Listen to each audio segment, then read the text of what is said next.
partners and is the decision-making process building a diverse, equitable, and inclusive community. Please join me in the Pledge of Allegiance.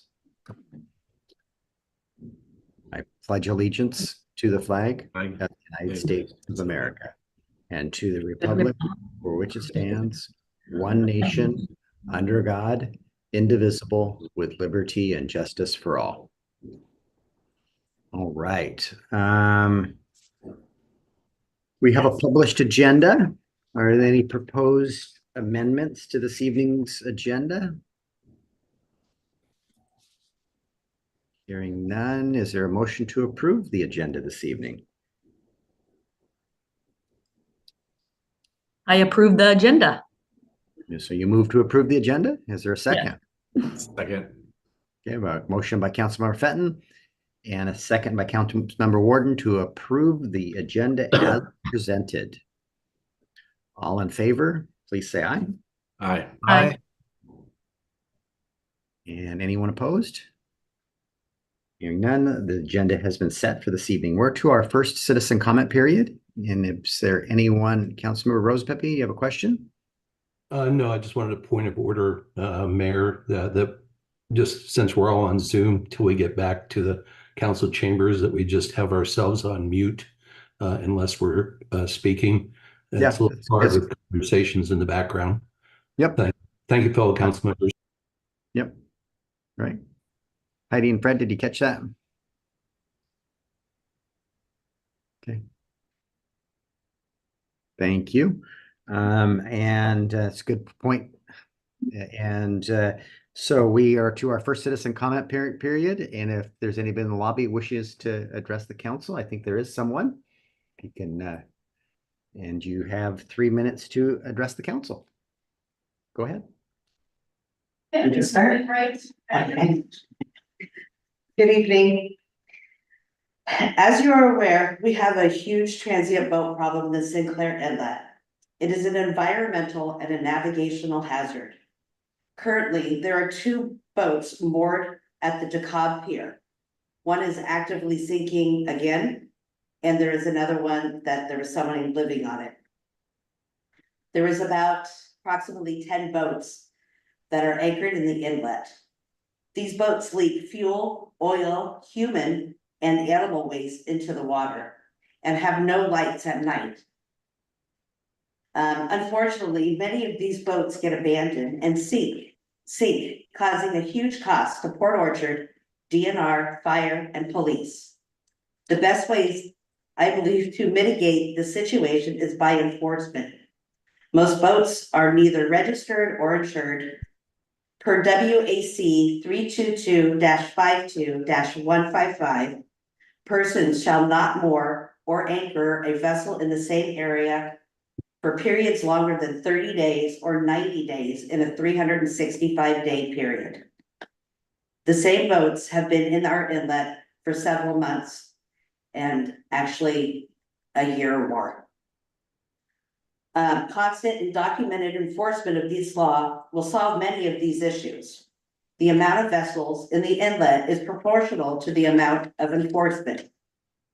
DNR has a derelict vessel program, but these vessels need to be identified and tagged to start the process. But this is not being done on a constant basis. Most of these boats, once they are tagged, they wait a couple of days and remove the tags. The DeKalb Pier, a beautiful pier, states that it can be used during the daytime between 6 a.m. and 11 p.m. for 6 hours maximum. No overnight, no consecutive moorage days, and no more than 2 moorage days in a week. At any given time, there are more than 1 boat on that dock that are there for days to weeks. Thank you for giving me the opportunity to speak with you. Thank you. Thank you for providing your comments. Councilmember Trenary. Is that it? Yeah, Mr. Mayor, could we get the citizen's name, please? Christine Fazio. Christine, thank you. Thank you for commenting. Thank you. Thank you. Thank you. I don't see anybody else in the lobby. Is there anybody else online that would like to address the city council? Use the raise your hand feature and the clerk will bring you into the meeting.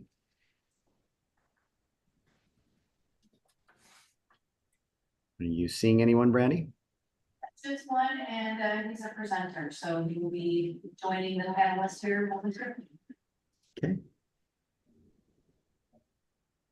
I didn't hear that very well, so no one else probably comment? I'm having trouble hearing you, Brandy. How's this? Is this better? That much better. There you go. Okay, so we have one member of the public that's online and he is a presenter that's going to be on the agenda here momentarily, and I'll bring him to join as a panelist shortly. Okay, thank you. But no other members of the public in person or online. All right, thank you. I'm going to close the public comment period. We're to our consent items. And Councilmember Morrissey, you had a question earlier today about the mower, and our Public Works Director, Mr. Ryan, sent us all an email to clarify that. So hopefully you got to see that. All right, so we have a consent agenda published. Councilmember Rosapepe, I see your hand raised. Yes, Mayor, move to approve the consent agenda as presented. Is there a second? Councilmember Chineri, I see your hand raised. Yeah, Mr. Mayor, I'd like to ask if we should include the excusal of Councilmember Diener, who's not previously wasn't known that he wasn't going to be here, to the consent agenda. Ideally, we would have done that when we approved the agenda, but I think we can back up if that's the desire. There is a motion on the floor. So Fred's going to second the motion on the floor, and I think you're proposing an amendment to the consent agenda to excuse Councilmember Diener. Did I hear you correctly? That's correct. All right. And is there a second to that amendment to add Councilmember Diener's excusal? I second. Okay, so I have a motion for this amendment to add Councilmember Diener by Councilmember Chineri, a second by Councilmember Warden on that amendment. Any discussion of that amendment? All in favor, please say aye. Aye. Anyone opposed? Hearing none, the amendment has passed. Now we are back to the main motion, which is the approval of the consent agenda. Which we have a motion by Councilmember Rosapepe and a second by Councilmember Chang. You have a comment, Councilmember Rosapepe? I just wanted to state that approval of the consent agenda as amended. Okay, you already made that motion, and Councilmember Chang had seconded that motion. We were dealing with an amendment thereafter. So, okay. All in favor of approving the consent agenda, please say aye. Aye. Anyone opposed? The consent agenda has been approved. We have two presentations tonight, the first of which is our legislative priorities for 2025. And hopefully, Mayor, I'm sorry to interject, but we do have another citizen that just walked in about 30 seconds ago, and I don't know if you want to have him wait until the end of the meeting to make his public comment, or if you want to extend the public comment now. I if the think that would be council would- appropriate to wait until the second set of citizen comment period. Okay. We moved on in our agenda. So we have a presentation, and I believe Josh Weiss from Gordon Thomas Honeywell is going to be brought into the meeting to give us a presentation.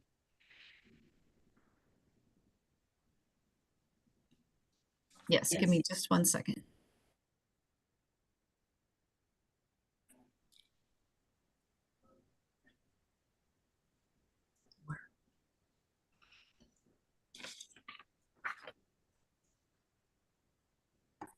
Page 34.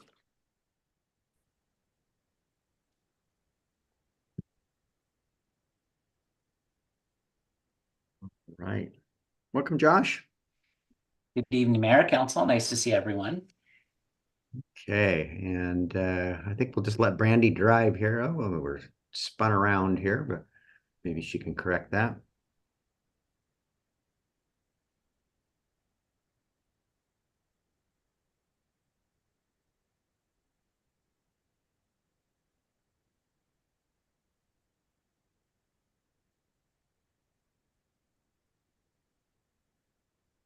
are you doing there, Brandy, on that presentation? Well, because we have a new way that we present the packet, it's becoming a little bit Maybe- longer to get that to you. So give me just a few more minutes and I'm gonna pull it up and share my screen. Okay. Brandy, I've got it up as well if you would like me to just share my screen. That would be amazing. You should have the rights to do that. Okay. I'm just, usually it is me that has the problems with the technology. So Brandy, I appreciate you helping me out here, making me look good. That's right. I'm here to, I'm a team player. Can everybody see the first slide there? Yes, we can. Okay, great. Well, good evening, everyone. I'm Josh Weiss, as the mayor said, with Gordon Thomas Honeywell, and we serve as your representatives and advocates down in Olympia. So we're here this evening. Actually, it's just me this evening. I shouldn't say we. We want to formally kick off our discussion about preparing for the 2025 legislative session. So tonight we'll talk a little bit about the general context for that session and make sure that you have the background for your thinking about what we might want to pursue next year. Well, I want to provide a little bit of context as well, since we have several relatively new council members about our recommendations, GTH's approach, my approach to setting legislative agenda and approaching the legislature. The mayor and I have had some discussions, and I know he's had some discussions with you about some possible priorities that we'll throw out there and we'll talk about. No pressure tonight, just want to get out on the table some of these ideas that have been discussed so far. And we also, in that discussion, we'll also talk about what the Association of Washington Cities is talking about and where they are in their process of setting their priorities. And then we'll have time at the end for some discussion about next steps for getting ready for 25 and any questions that you all have. And I should also say, council, and I think you know this from when I've been with you before, please feel free. I can't see you necessarily, but if you have questions, want to let the mayor know, feel free to interrupt me. I generally can pick up my train of thought fairly well in a presentation format like this. So in terms of the context for 25, this will be the big budget year. This will be a 105-day long session. Unlike the last really several years since the COVID pandemic, we are starting to feel like the state's going to be faced with some budget challenges. And that will really have a pretty significant impact on the legislative session. It's pretty easy for legislators when they have lots of resources to work with. But the June revenue forecast for the state showed that revenues are projected to be less than when they left Olympia this spring. The operating budget, they're projecting a $477 million reduction in what they projected in this current biennium. We're in the 23 to 25 biennium.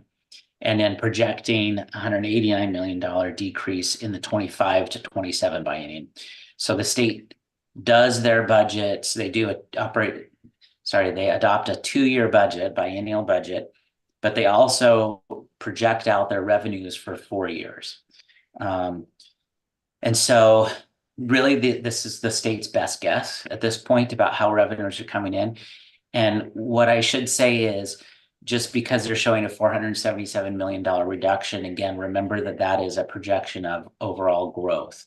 So it doesn't mean that the state is going to be in arrears by $477 million. It just means that the growth that they projected when they left town and adopted the supplemental budget for the remainder of this biennium was bigger than that. So they're seeing a little bit less revenue growth than when they left Olympia in the spring.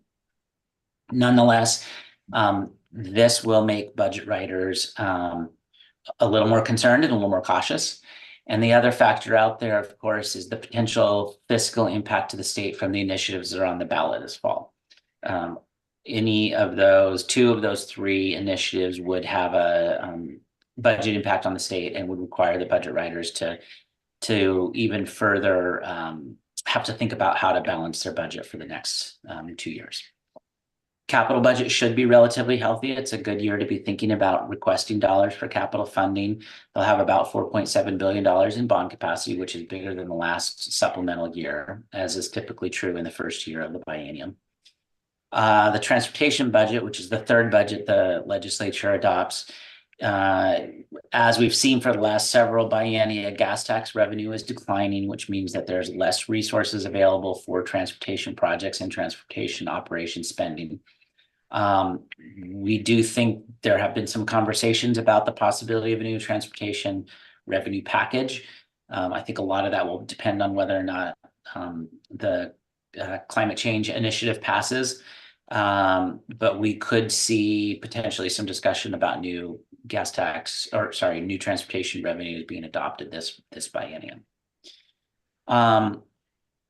We're going to have lots of new legislators this session. We have had 19 retirements even before the primary election.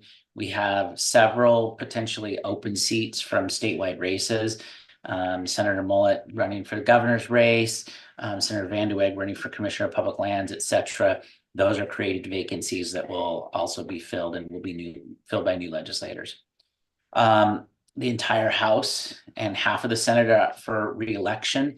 As you saw in the primary just last week, that obviously there's going to be some big changes in the 26th legislative district. We don't know for sure at this point that Senator Randall is going to move to Congress, but it sure looks like that's likely. That will trigger an appointment process.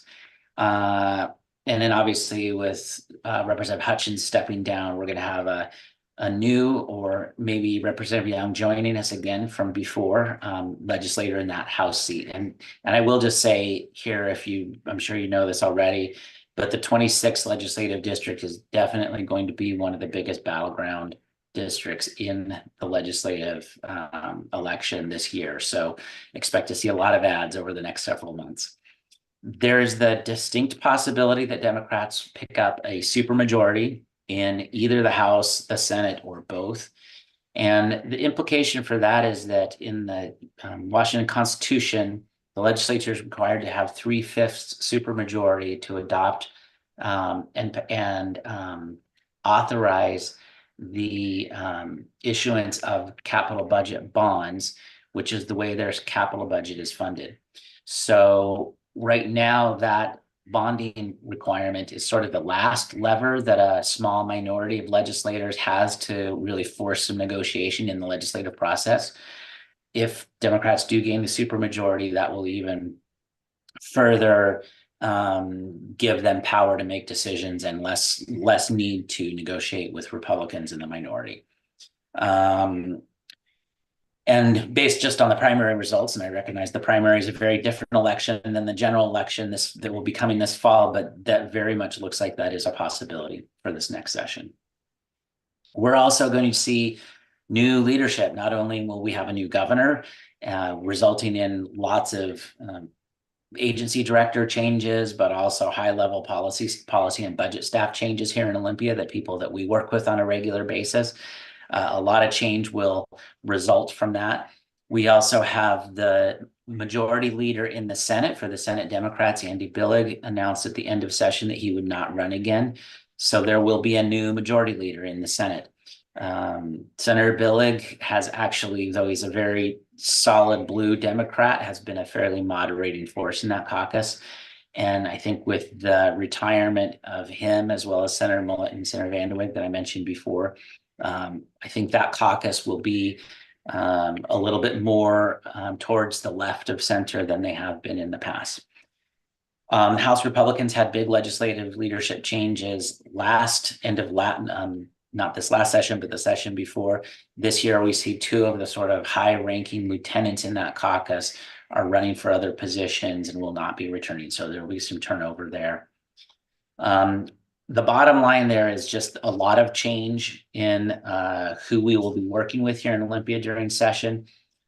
A lot of change in legislators, a lot of change and challenges, I guess I would say, in the budget and in the potential impact from those initiatives. So it's going to be a consequential and potentially difficult legislative session. So having said that, my recommendations for how to approach the legislature are actually very consistent, regardless of sort of the legislative dynamics here. And that's because so many of the issues we work on are not partisan, they're bipartisan and really focused on advancing the general interests of the city of Port Orchard. We really do recommend that you focus on Port Orchard specific requests.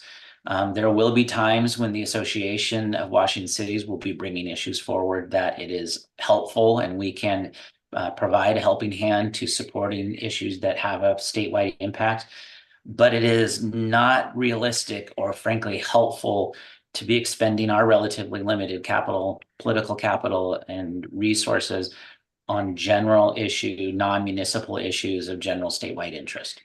Legislators frankly don't really care when jurisdictions weigh in on those issues, and it's inevitably going to irritate someone that is going to care about those other issues. So we really do recommend, let's focus on the Port Orchard issues.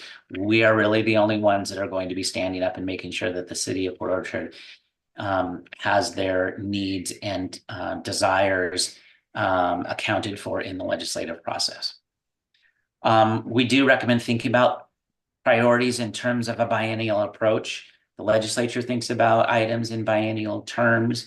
And oftentimes, particularly with policy bills, it can take a year or more to get an issue across the finish line. So having a little bit longer time frame is really helpful. We really do recommend that if you can, on issues, try and find local solutions first. The legislature will quickly turn around if you're asking for help, and will frequently ask you whether or not you have done everything you can at the local level, basically looking for a reason that they don't need to expend their limited political capital or resources to help you out on something that you can otherwise be solving at your own level. And the next one's a really big one. We really ask that you stay unified.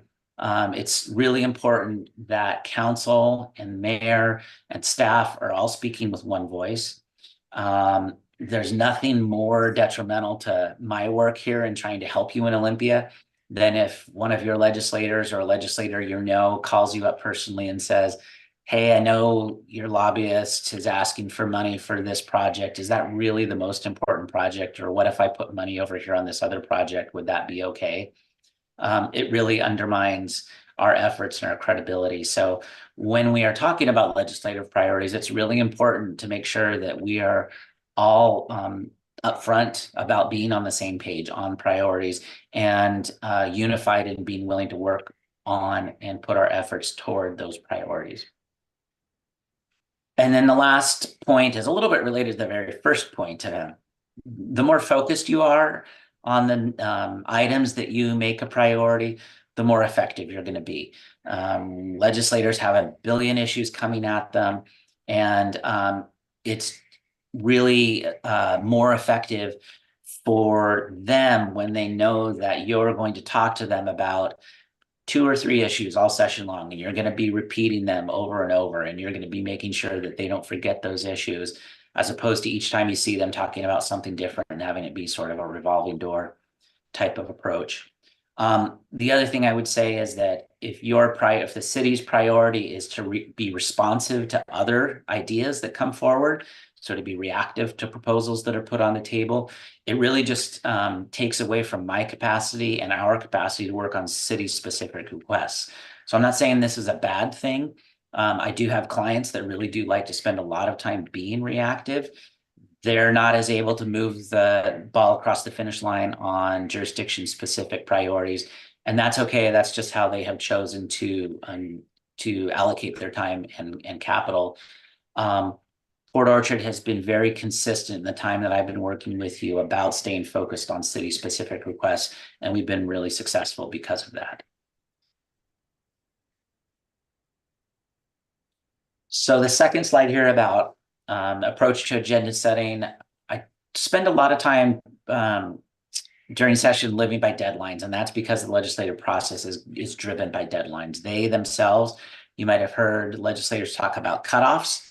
There are dates by which bills have to move forward onto the next step in the process. Otherwise, they're not considered eligible for additional action. The other major deadline for us is if you're going to be making budget requests, there are forms that we need to fill out and turn into the legislators and make sure that they are integrated into the official legislative process. In the capital budget case, it is a electronic form. There's a system it has to actually get inputted into. If you miss those deadlines, your project's not going to get funded. You're not in the system. You're not in the process. I'm really asking this year that we have our priorities at least informally established by the end of September. That means we're ready to go talk to legislators externally by the end of September. That gives me the opportunity to basically make sure I've got legislative sponsors and champions lined up. We will have committee assembly days coming up in late fall.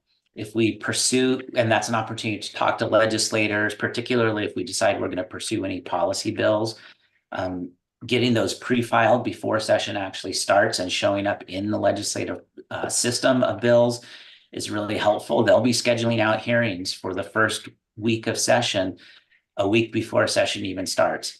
And the same is true once that first week starts, they'll be scheduling out by probably the second or third day of session. They'll have adopted their internal schedule for hearings for the second week of session. So it all happens really quickly. And the more work we can get done, both in terms of filling out budget request forms, talking to other stakeholders about ideas and issues, getting our one-pagers together on budget requests, all of that just takes the pressure off during that first part of session when things are going to be happening really fast and furious. I'd like to have our budget request forms ready to submit into the system by the beginning of session, by the beginning of January 1st. Finally, I guess I would say once session starts, there are multiple reasons and opportunities for us to adapt. We will move into strong advocacy mode. I know a number of you were able to come down last legislative session and meet with our delegation. We'll do that again if you're interested and willing. And we'll be, session is when we do the bulk of our advocacy, but it's also the time when things change and we do need to adapt and respond to new conditions.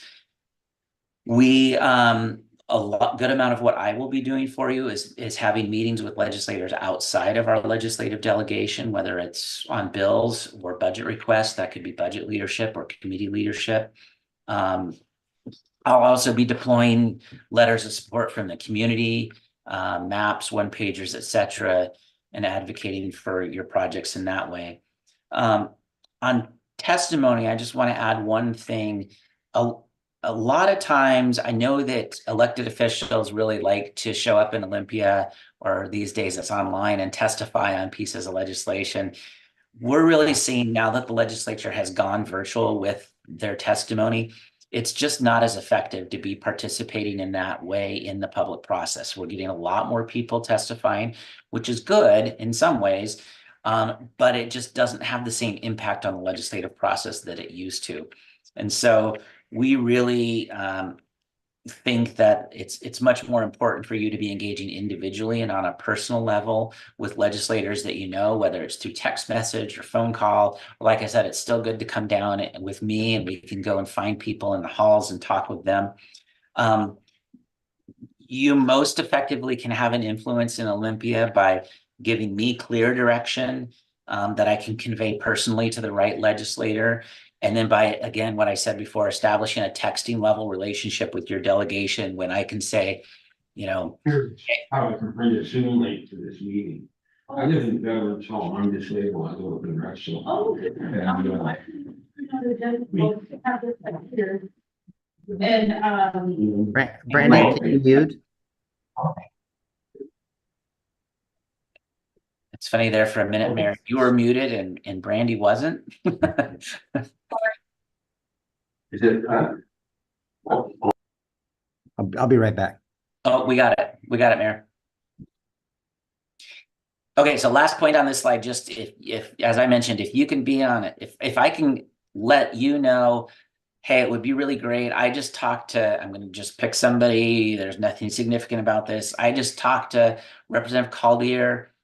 She's got an appropriations hearing in an hour. We don't like this bill. Could you reinforce with her, send her a text and say, hey, we're really hoping you can ask some questions, skeptical questions on this bill.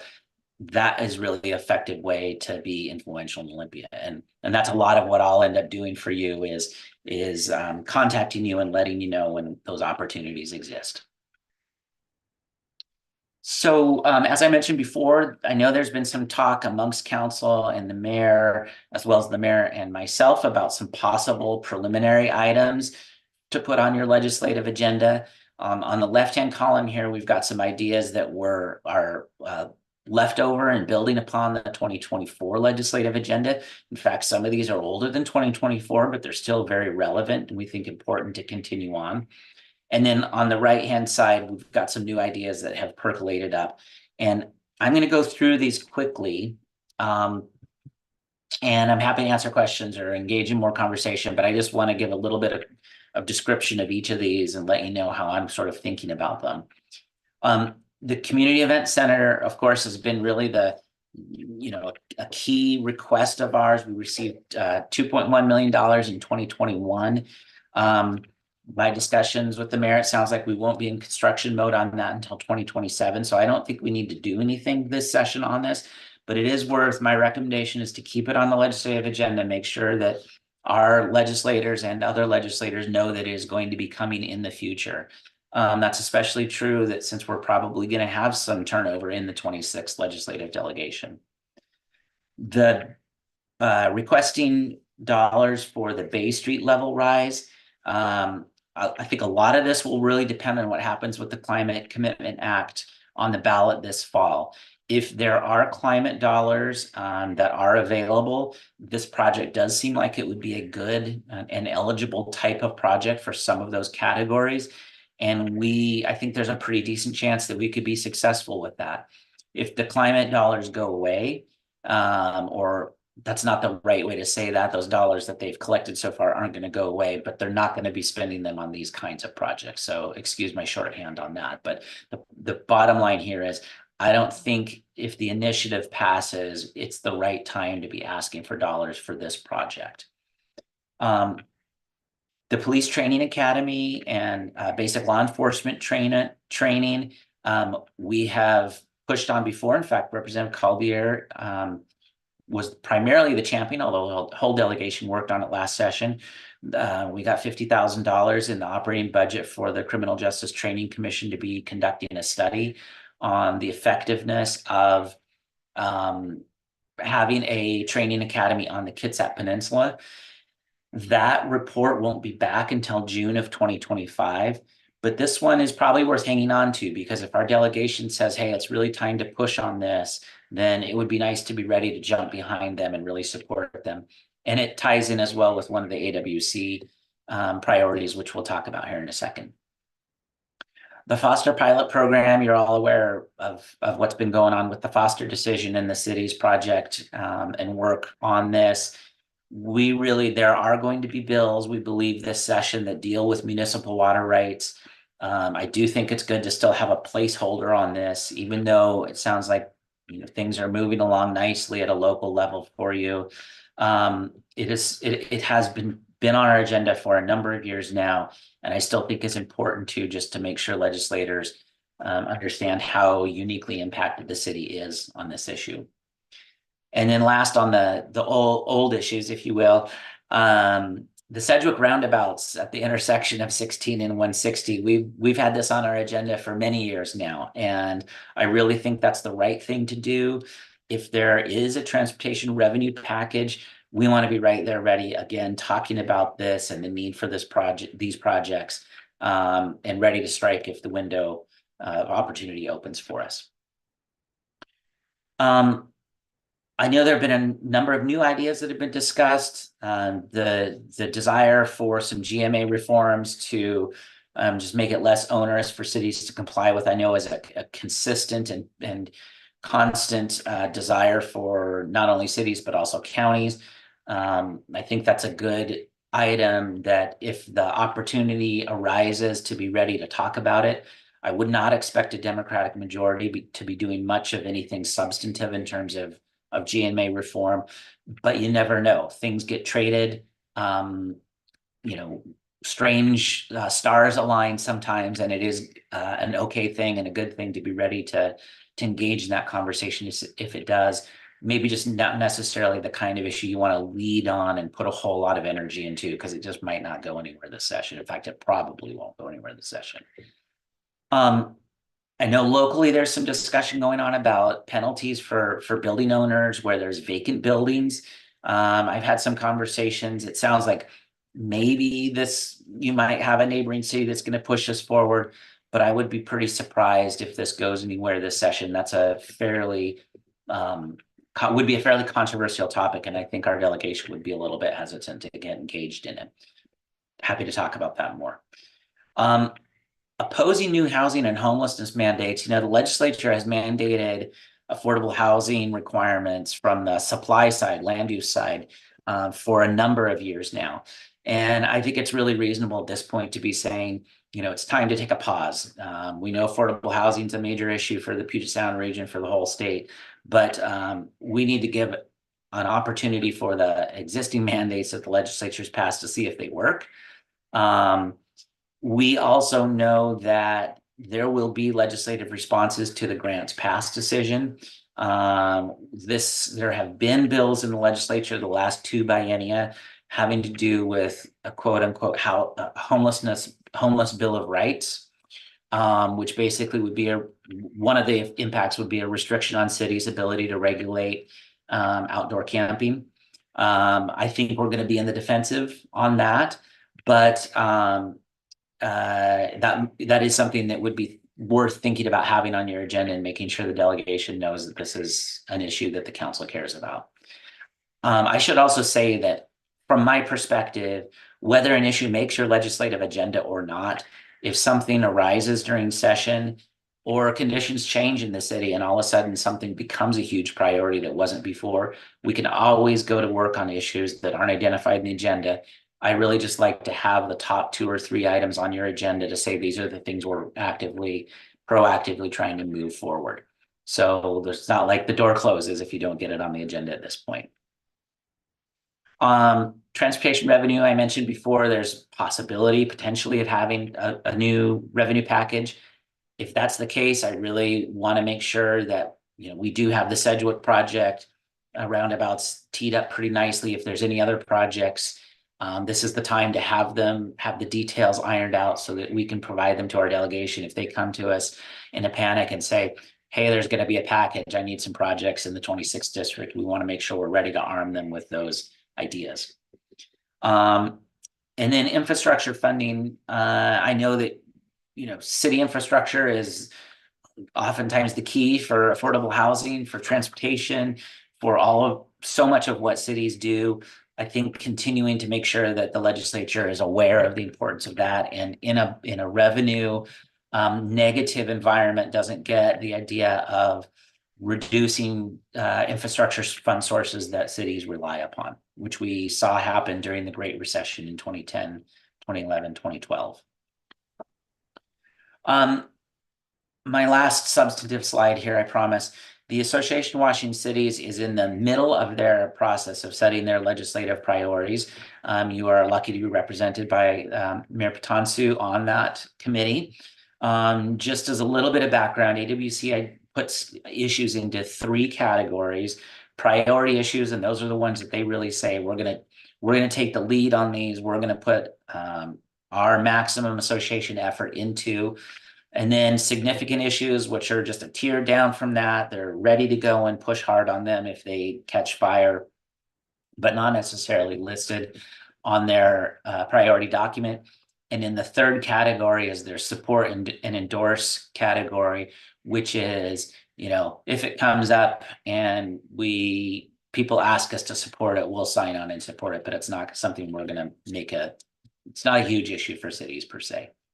So the priority issue, I should say, the Legislative Priorities Committee is meeting again later in early September. The board then is set up to consider the Legislative Priority Committee recommendations in late September, and the plan is to have the board adopt their priorities at that board meeting at the end of September. So AWC will have their priorities ironed out here within the next 6 weeks. Right now, the priority issues, again, that top tier set of issues that they are suggesting go forward would be law enforcement, recruitment, and retention. And, this ties into one of the priorities that we had talked about as a possibility for us. The idea here really being that the issue that your cities are struggling with across the state is getting individuals interested in coming and being a city police officer. And then once you get them, how do you retain them? And working on policies that will aid in that effort. The second one is state funding programs that will are targeted towards increasing housing supply. So the Housing Trust Fund is the prime example of this, where you've got basically government dollars that are going to build houses that very low income individuals can get into to get them sheltered. And so making sure that, again, in a recessionary type of environment, the state doesn't cut those programs. Addressing the 1% property tax cap has been on the association's priority list for a very long time now. They are in the leading a coalition of other interested parties that are working with the majority in seeing if it's the right opportunity to replace the 1% cap with a different cap. Making sure that there is sustainable revenue. This should say transportation. Sustainable revenue to support local preservation, maintenance, and transportation operation needs. And that, again, is in the context of potential for a transportation revenue package. And then last, similar to our discussion, the need for infrastructure funding for cities. So I am happy to answer questions. I will just say quickly, in terms of next steps, we intend to take any feedback that we have from council tonight, any questions. Our goal would be to come back and bring a more permanent list for your consideration here relatively soon, and really get the list of ideas that I can go start talking to legislators about nailed down here in the next couple of months, and start implementing and getting ready for the 25 session. So that was a lot. I know I just talked a lot. I'm happy to answer questions and see if there's any questions or comments. Thank you, Josh. That was a lot, but I'm sure there's going to be some dialogue here. So, Jay, your thoughts? Yeah, Josh, thanks for coming tonight and briefing us. You touched on it briefly on the upcoming voter referendums impacting funding. Could you talked about the climate one, and there's one also on capital gains. How do you see, could this be a real wild card in the budget process? Yeah, absolutely. And the thing to remember about the initiatives is that they raise money for dedicated activities. So the Climate Commitment Act dollars have to be used on activities that will reduce carbon and methane gas emissions, or get people out of their cars, become more resilient. And then the capital gains capital gains tax is directed towards early childhood learning and basic education. So the immediate direct impact is on those limited programs, but what it does is it creates pressure for the majority Democrats who really support those as overall spending priorities for the state to have to make some hard decisions about, do they backfill those priorities where they just lost their dedicated fund source, and by cutting other government programs, or do they actually just cut those primary things that those initiatives or those laws are funding? So it sort of creates a domino effect. And how that gets played out is really anybody's guess. And I think if any of those pass, we're going to be tracking and watching how they deal with that all session long. Thank you, Josh. John, go ahead. We're not hearing you, John.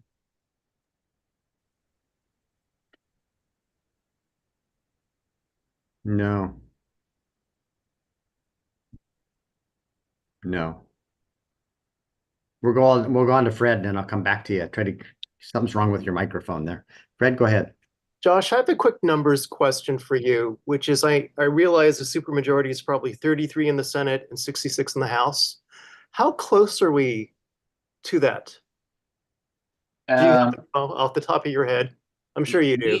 We are what I recall is that we are 1 seat away in both the House and the Senate. Okay. So it's really very close. Wow. And just to speak to some of the items that we saw on that list, one, those housing mandates, the last few sessions, they've just come at us, and our planning department is still reeling, from that. And we just feel, and from talking to our development director, we need to hit a pause on this. And it's really more about maintaining maybe some local control. When I was the Association of Washington City's president, that's really what I hammered on all the time. They don't like that phrase anymore.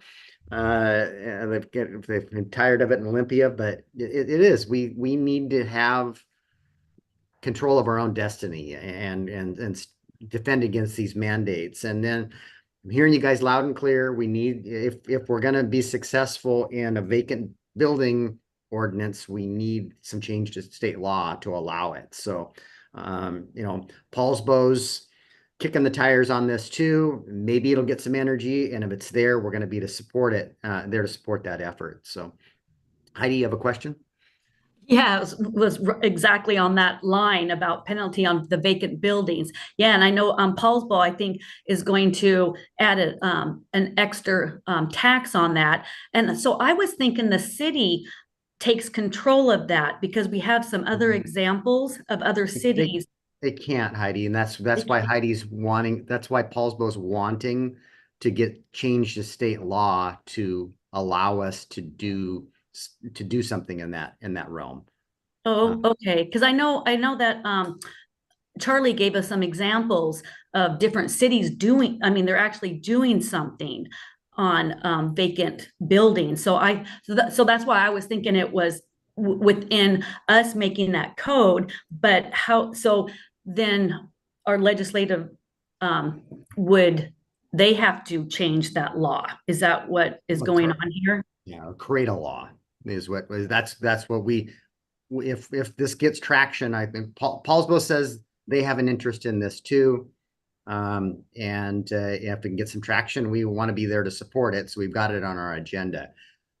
There are things we can do with code enforcement, but as far as a tax on vacant buildings, right, that isn't allowed under state law. Okay, we could do other things. Okay, thanks. Mm-hmm. Mr. Trenary.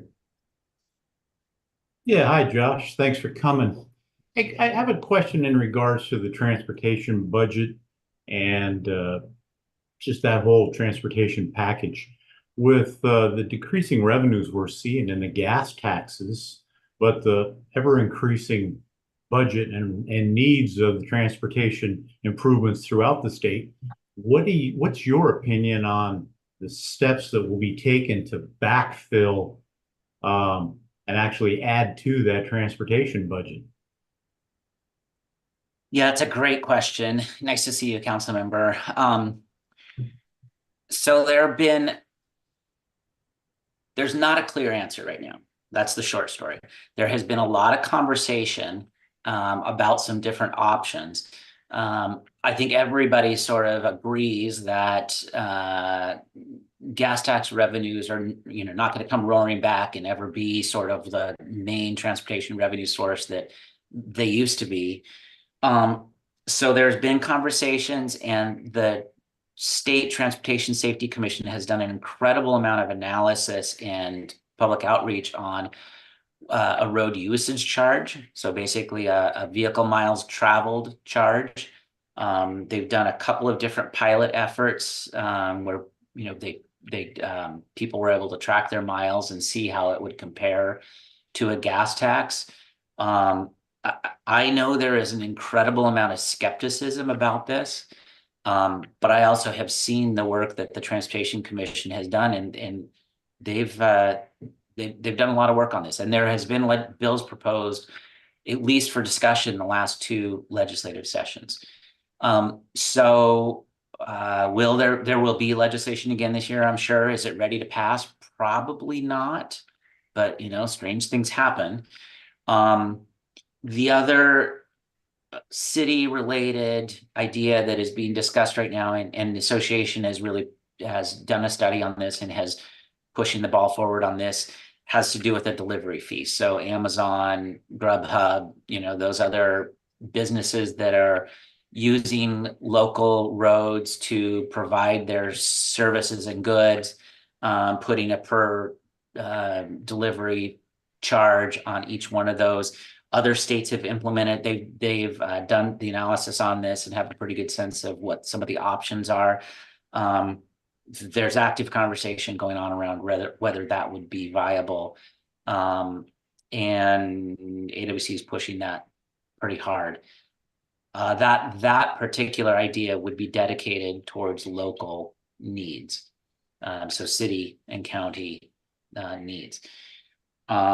That is the other, I know this isn't really the question that you asked, but that's the other dynamic that's really going on here, is raising revenue not only to backfill gas tax for state needs, build revenue for projects that are needed, new capital projects, but also making sure that those grant programs that local governments are able to access for their own projects, so the Transportation Improvement Board, the County Road Administration Board, that those get a bigger share of revenue so that there's resources there for local needs as well. Okay, thank you, Josh. All right. Can you hear me now? Yes, we can. Oh, thank goodness.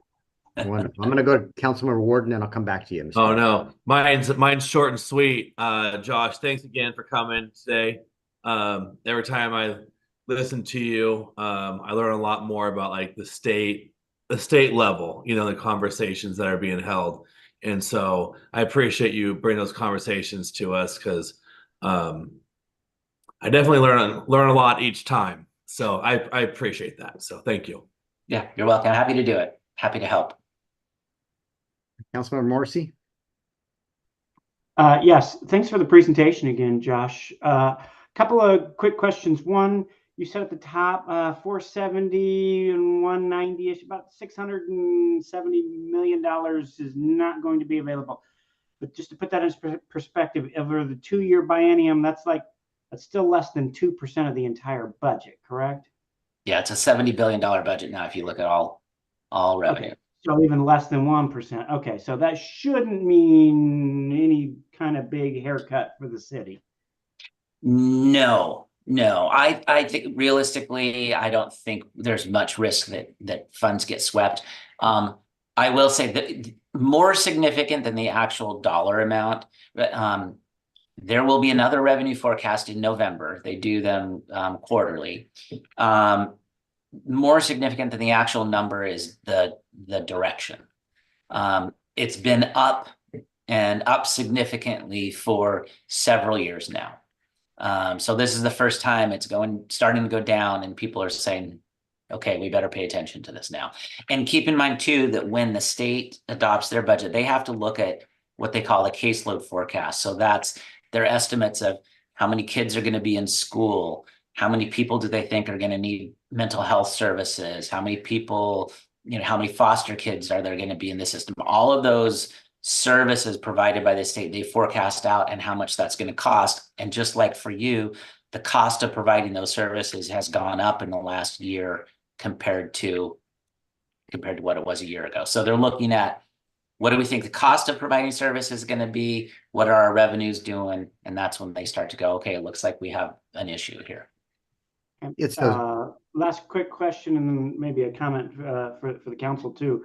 I want to know more about what your preliminary polling, or what do you see is going to happen to the CCA? I know we don't all have that magic ball, but I'm sure you've done some research around it. And then Two, I might just call out team. We talked a lot about the pedestrian pathway at our retreat, but I don't see that anywhere in our priorities. It's not eligible for any form of additional funding. Once you only get one bite at the apple. And we've got, that was funded through a transportation package from the state, the Connecting Washington package. So we don't have an opportunity to get any additional state funding for the pathway. So any changes to that will have to come out of our general fund from here on out. Not our general fund, but yes, from local sources. Okay. Okay, I mean, we may have to look at that, but I'd like to get back to the Climate Commitment Act. I'm sorry, I have no idea. Okay. I mean, I think it's anybody's guess at this point. Nobody's done any polling on that because that's going to be on the ballot, right? We have seen I have heard about polling, and it has varied even in the last 6 months, or actually I should say more like 4 months. And I think the other thing to consider, the groups that are preparing to defend the law, so in opposition to the initiative, if that makes sense, have kiddied away an incredible amount of money. And we will see, none of that money's been spent yet. You know, we're going to have a huge campaign. You'll be seeing ads here soon between now and November. I just think that there's so many factors like what happens with the campaigns, what happens with gas prices nationally, what happens in the Middle East between now and November, what happens at the top of the ballot federally. There's so many factors that I think we can say what we know right now, but I don't know that that's going to be the case in November. Okay. It'll be fascinating. For sure. All right. Any heartburn with what you saw tonight? As far as, you know, we don't want to have too many items on our list because then it dilutes Josh's efforts. Our list is probably a little long right now, but some of them, you know, like the derelict building and the defending against, you know, mandates, you know, are going to be things that are going to happen in real time and not necessarily upfront efforts so much. And where, you know, same way with AWC, I think they've got a list there of priorities. Won't be surprised. It's usually more like 4 items and there's 6 on there. By the time it gets to the board, I could see that list getting pared down for as far as priority items. And that's historically been their approach too, is you only have, you know, 3 or 4 priorities and then that you work hard on. So Councilmember Warden. Yeah, I'm curious, why is it so challenging to go after derelict buildings? It's just not the tax that you guys are referring to just isn't allowed in state law. I understand that, but I would think the AWC and the groups would be on board for that, to try to better their cities and try and fight against derelict buildings. Am I mistaken there? I think I don't know what city would not be down for trying to basically remove slumlords, remove people who are buying buildings and just hoarding them, and not trying to encourage, you know, fill an occupancy for those. What's the advantage for that? I don't know that there's an advantage. I guess what I would say is that there will be a very strong opposition campaign against something like that from commercial real estate interests. And it would be pretty hard to overcome that. It's pretty easy to kill things in Olympia. I get what you're saying. You're saying basically big money can override that. I'm following. I would just think I couldn't imagine a city out there that wouldn't push really hard for that. It really brings down your city, and that's, yeah. That's all I, have. guess, yeah, I mean, and I know, when, we talked before about having a limited number of priorities, and I used to work at an local government association, AWC, they're trying to get down, as the mayor mentioned, of 4 or 5 issues. Yes, this would be something that would help all cities across the state in all likelihood. Is it one of the top 4 or 5 issues? It's pretty hard to say that that's the case. And so, when you're a association, definitely when you're a legislator, you kind of have to look at it and say, is the juice worth the squeeze? This is going to cause me huge heartburn. And is it one of the top 2 or 3 issues I'm going to go to bat for this session to follow my sword for? So I just think it's, there's some effort calculus there, I think. Thank you. All right. Any last questions for Josh? I also, sorry, if I could just one thing. You said this, Mayor, but I just think it's worth emphasizing the point. In the conversations I've had, it's not clear to me that Paulsbo is prepared to actually push this forward. But if that were to be the case, there is nothing that says that whether this is on our agenda or not, if they get that bill introduced, we can jump on it. We can have testimony on it. We can talk to legislators about it. There's nothing that says that we can't push it as hard as, you all want to make it an effort. So I'm not saying that at all, but it's, not worth jumping on. Just want to make sure that and I appreciate the question, Councilmember Warden, about sort of the reality of getting it across the finish line. I guess that's the tenor of my comments. Councilmember Fenton? You're muted. There we go. Thanks. Yeah, and thanks, Josh. Also, I want us to go back. I think it was to look at Charlie. She gave us quite a few examples, and we do, us city council members have a lot to do that we can get rid of these derelict buildings that have been there for years and years. So we do have some power in that. So, and she sent it to us quite a few months ago. So I'd like that just to make sure we go back and bring that back up again for all of us. So, all right, we're going to rein this back into our legislative priorities here, though. Any more questions? That kind of goes with it. It's separate matter, but we'll get back to that. Any last comments or thoughts for Josh as it relates to our legislative priorities? We let him get on his way, and he'll be back, whether it's one of the 2 meetings in September, or we'll look at calendars and workload and come back, and then we'll have a formal agenda item that get presented to you guys as far as our priorities. And then we'll create what we call a 1-pager that Josh and those of us that head down to Olympia, that we've got our 1-pager that we talk to as we're speaking to representatives. So, all right, Josh, thank you this evening. And Good to see everyone. Thank you for the time. I appreciate it. I know I was long-winded. Thank you, Josh.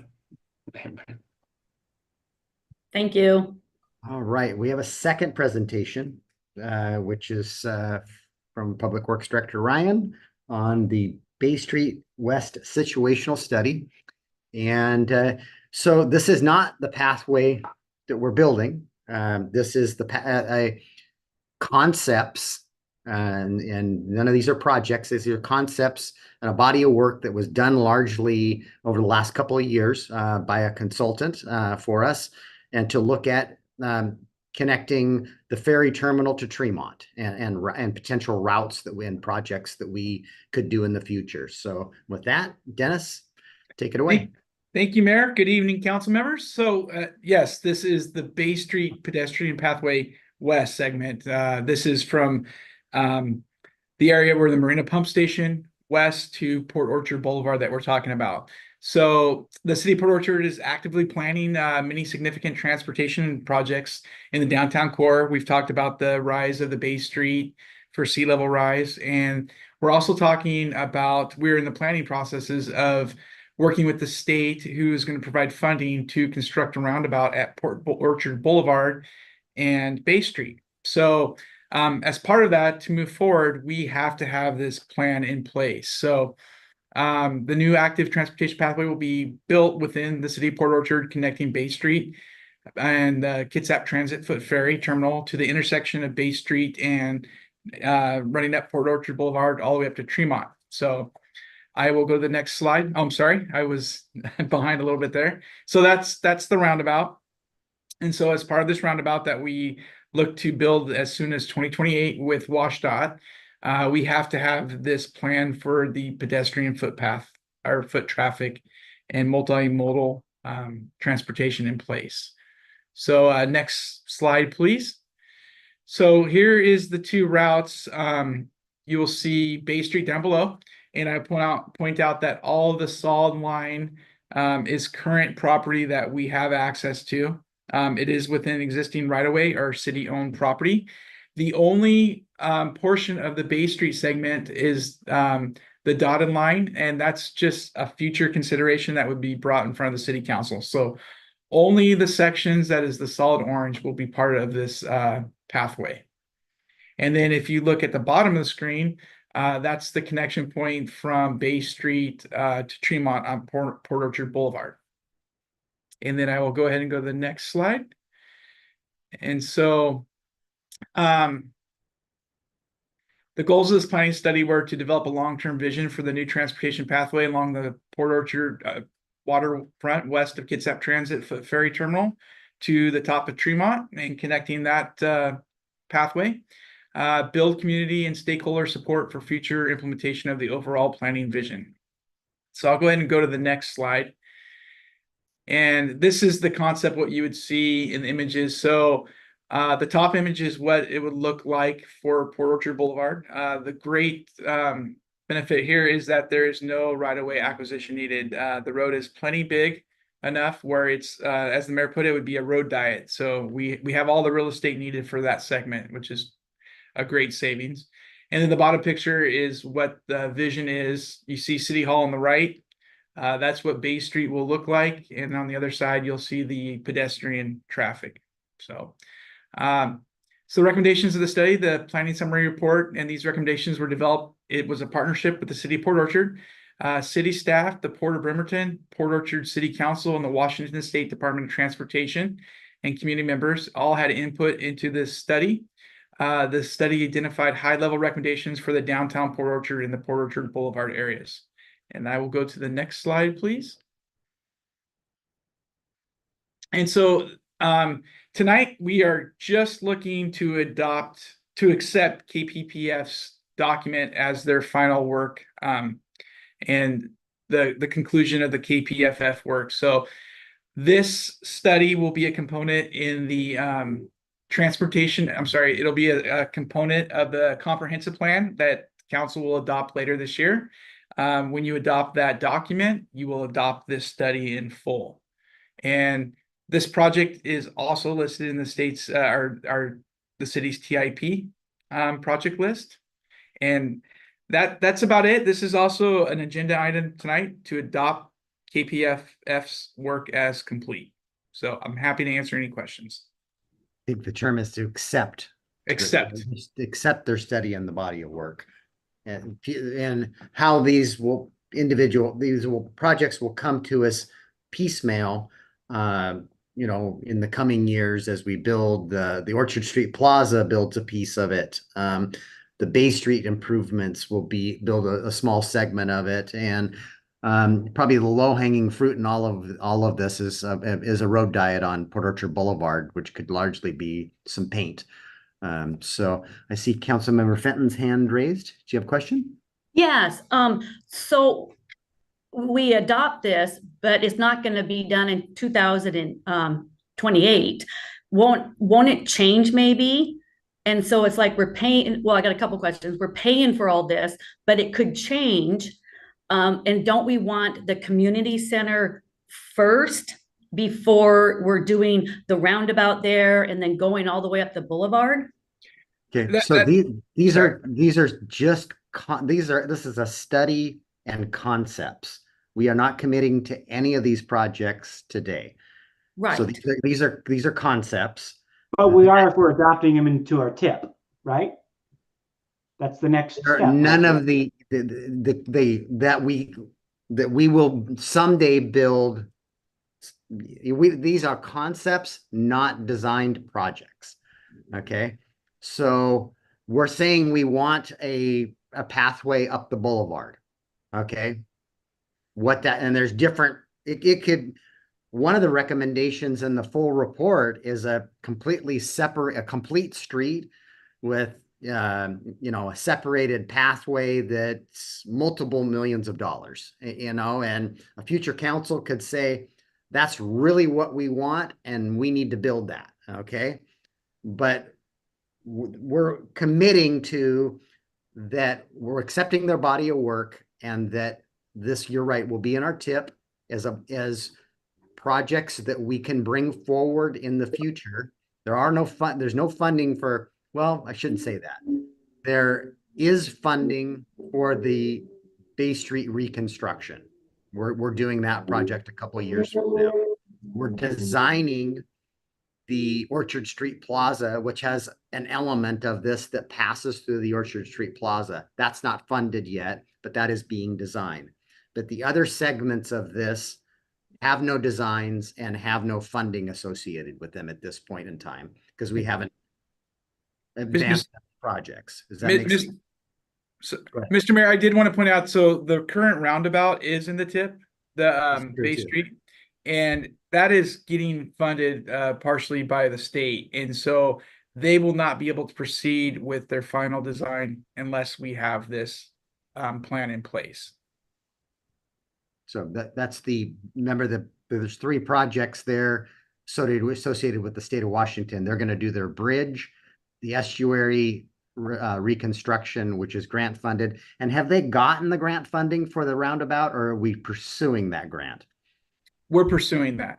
So that hasn't been funded either. The state is pursuing a grant that we would partner with them on for that roundabout. Nick has raised his hand. Do you have some? Well, there is funding for the right-of-way acquisition, including the purchase of the homes, I believe, right, for the roundabout? That's the estuary project. Okay. That's not the roundabout itself. So, Councilmember Warden? Yeah, thank you. This is real quick, since you brought it up, that roundabout, what percent is this? I originally thought the state was picking that up. What percent is the state paying for that roundabout versus, and what percent is the city kicking in? We're partnering with them and pursuing a grant opportunity. I can't speak. At one point, I believe that we have very little in the way of our dollars, if any, in that. But Dennis, do you know? I know that's a question for Chris. It'd be a more detailed question for our city engineer. It is a very good deal for the city. It also ties in with the estuary project that they would fund. So, yeah, we're pursuing a grant in partnership with the state. Okay, that's how I assumed it when we first discussed it. Was the state's basically picking up pretty much most of the tab on that. Now, the pathway, is this basically a vision right now? It's a vision. It's not a requirement. Correct. This is a planning document. True. And there are elements that will get built from projects as they come along. And the first is going to be the little segment in front of Bay Street, the Orchard Street Plaza, hopefully, and then potentially the roundabout if that grant comes up. And future councils could prioritize in future budgets. They want, so now we built 2 or 3 segments of this and we want to connect another piece of it. You could choose then to advance a project from that to a design and fund that and find funding for that. Yeah, I think what you said earlier is pretty accurate, which is your vision, how you see it, however you want to word it, it's basically paint. And I agree with that, because that road's excessive. And we have a lot of real estate to use. It could just basically be paint. Slide over 2 lanes and you have all the real estate, the pathway, all right there as it is. So I don't think it'd really cost that much if we had to do that.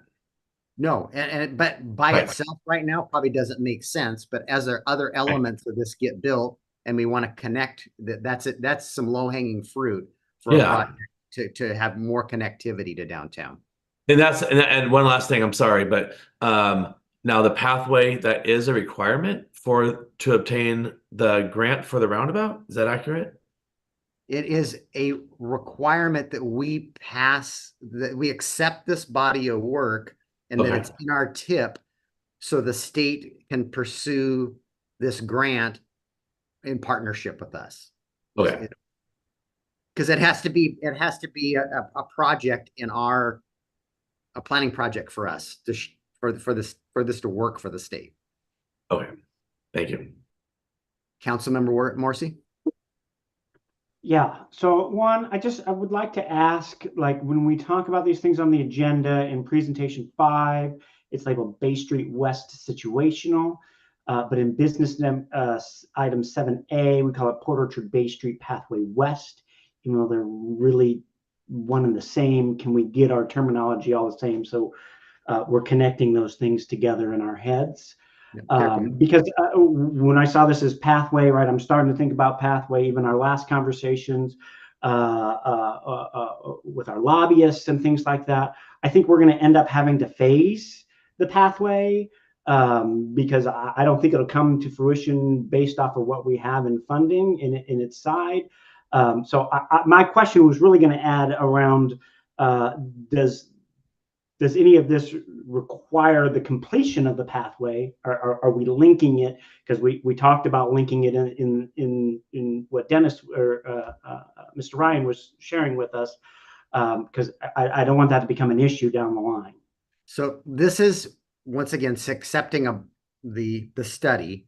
We have not pursued any grants that would like the other pathway that we've, federal awards or state awards to build specific things in your prospectus is will commit us. Now, if the state is successful in getting a grant for that roundabout and we sign on to that, and it's flushed out that it's going to cost, I'm grabbing numbers out of the air here, $2 million, the state's going to cover all but 10 or 15% of that. We have to kick something in.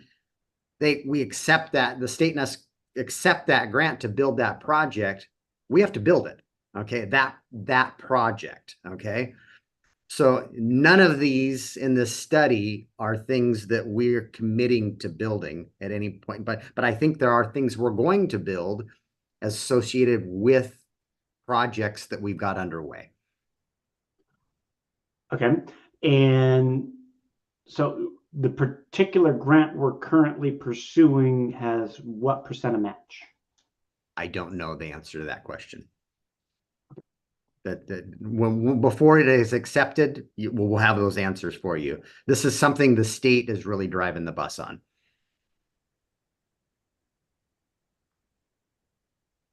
Councilmember Chang? Yeah, I just had a comment about the graphic for the pink roundabout. It's on page 15 of the packet or page 66 of the agenda. And my concern is that I realize it's just a rough rendering, but the roundabout does seem to intentionally go through a corner of an existing commercial building. And I was wondering if that was really necessary. Are you talking about the buildings in the plaza? Southeast corner, yes. The southeast corner, all those buildings will be demolished as part of the estuary restoration. Oh, all those buildings are going to be gone, not for the roundabout, but for the estuary. Yes. Oh, and the state's paying for that? They already have a grant for that, yes. Oh. They have some sort of an award for that. Yeah, all right. So they're demolishing those buildings. Yeah, if you're referring to those, yes, that's all of those buildings, maybe not the one farthest to the right, but the two commercial buildings and the two houses for sure. Wow. Okay. Yeah, the culvert that they're removing for the bridge passes underneath one of those buildings. So it does nothing for habitat without removing the building. Okay, I just wanted to make sure that that building owner knows about it and they're not surprised that they're losing a corner of, I just didn't want history to repeat itself. Yeah. Councilmember Chang or Trineri, I'm sorry. Yeah, I don't know if this will help my fellow council members or not, but we looked at this and reviewed this in the Transportation Committee. And this study is purely that. It's a study that was needed for the state and the city combined to go after some potential grant money and funding to help fund this project. And so we had to have our ducks in place, showing what we were going to do with multimodal travel in order for the state to have as much power as they needed to go after this grant and to be awarded this grant. So all this is I think Councilmember Warden said this, basically it's a vision of what we hope to be able to do once this project comes to fruition. So we've got plenty of time to be looking at the color of things and where the light posts are positioned and where the roundabout's at. This is just purely a study and some renderings based on that study. I hope that helps. Thank you. It was spot on. Councilmember Fenton? Yeah, and that's what I'm bringing up, because I get you have to do the comprehensive plan and you have to get this down before you can even go after a grant. But I just want to make sure, and it's a concept, that we're paying for this, but we can change it. That's what I want to make sure. It's not going to be written in stone. Even if you get the grant, you can also change the plan. Is that correct? As we design, there'll be individual design projects for each one of these elements as we pursue them. And so, once if we're successful getting the grant, there'll be a prospectus for this grant, and it'll say we need to do X, Y, and Z. So there's certain things we'll be required to do. This project will I believe, designed by WashDOT, and we'll be a partner on it. But you're correct that none of these projects are designed; they're concepts, and as we move them forward, likely individually, because we're not going to build a large swath like we've historically done at the other end of town.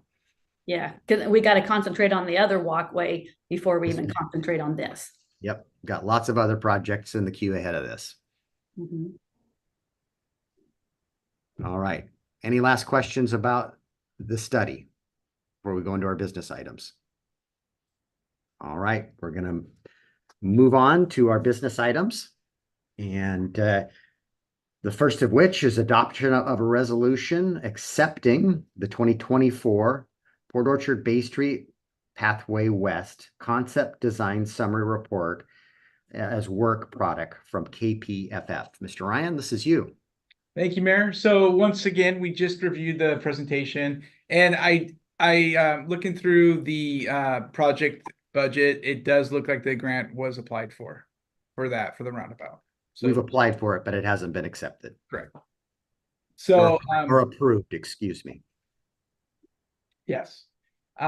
So just to recap, the study recommends a long-term vision for the new pathway and complete street improvements, addressing community safety and accessibility needs. Tonight, we are just looking for adoption to accept KPFF's body of work for this report. Councilmember Rosa Pepe. Mayor, I move to accept the 2024 Port Orchard Bay Street Pathway West Concept Design Summary Report as the final work produced of KPFF Consulting Engineers pursuant to contract C10-23. Seconded. A motion by Councilmember Rosa Pepe, a second by Councilmember Trineri. Any further questions about the study? Councilmember Rosa Pepe, you have your hand raised.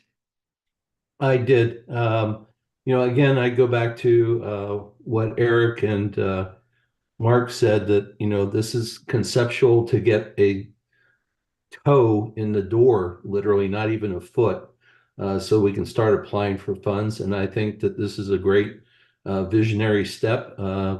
Having walked and ridden that street, I'd be more than glad to share it with everybody else and connect two ends of Port Orchard. So I think it's a great vision that we're moving forward with. Other comments? All right, you'll be voting on the adoption of a resolution accepting the Port Orchard Bay Street West Concept Summary Report. All in favor, please say aye. Aye. Aye. Is there anyone opposed? Hearing none, the resolution passes. We're on to item B, adoption of a resolution approving a public participation program for the Sherman Avenue Stormwater Park. Mr. Bond, this is you. Yes, thank you, Mayor, and good evening, members of council. The Department of Community Development is beginning a public participation process for the proposed Sherman Avenue Stormwater Park. The proposed stormwater park is in conjunction with the planned construction of a regional stormwater facility that would also facilitate the development of sidewalks and road improvements in the surrounding neighborhood. Staff have prepared a public participation program to document in writing the plans for conducting public outreach related to the planning and programming of improvements on this city-owned property. The public participation program introduces the Sherman Avenue Stormwater Park project scope, provides background, the audience, and identifies opportunities for the public audience to provide input through surveys, workshops, and public meetings. Additionally, the program indicates the roles of the public, decision makers, and other reviewers, and describes the methods and tools that will be used to obtain public participation. It is customary that the City Council approve a public participation program in a public meeting so that the public is aware of the plans to conduct outreach and for the scope of the outreach. The staff recommendation is to approve the public participation program for the Sherman Avenue Stormwater Park as presented. And I wanted to note that this proposal was reviewed by the Land Use Committee at their last meeting, and they recommended moving it forward to the full City Council. Councilmember Warden? Yeah. I'm already unmuted. There we go. All right, Mr. Mayor, I move to approve the contract amendment number 4 with West Coast Code Consultants WC3 as presented. Oops, I think you're on the wrong item. Yeah, We're on item B. I apologize for that. But you're welcome to read item B though. There we go. Okay. Yeah, sorry about that, guys. It's all right. I'm not too techy, so I'm literally like using my phone to read that off of there. So, and follow. Okay, here we go. I move to approve a resolution adopting the Sherman Heights Avenue Public Participation Program as presented. Sorry about that. Second. Motion by Councilmember Warden, a second by Councilmember Rosapepe. And any questions of Mr. Bond? Councilmember Morrissey, go ahead. Yeah, when looking over the packet today, I noticed there's a steering committee. There's not a member of land use or council on said committee. Is there, how do we come up with that committee?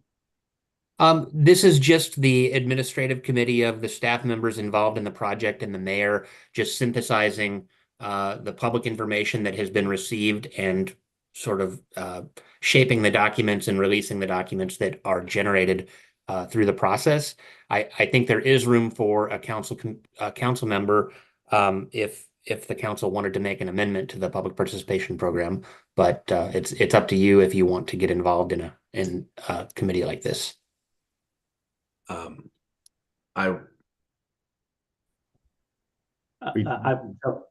was my question. I'll follow up. I don't know that I'm the right person, but I do believe that somebody from council should be on said committee. Thank you. So I would recommend that it's probably not more than, we don't want to turn this into a public meeting though, is the challenge. So if there I'll hear from others here. Councilmember Fenton. Oh, well, I thought it will be a public meeting. My question is when when we talk about the Sherman Avenue, the stormwater, the park project, isn't that, I was wondering when that is going to be open to the public to talk about that. So the public participation plan outlines the types of outreach that we're going to be conducting. And so all of the public workshops that will be held will be open to the public. We're also likely to discuss the plan in either open city council meetings or committee meetings or planning commission meetings. The steering committee is not intended to be a public meeting. It's a working group meeting of the staff who's working on the project. And so we did have a steering committee for the Community Event Center, for instance, and I believe we had one council member serve on that steering committee and just attend those meetings so that they were in the loop, and it worked just fine. But those aren't public meetings.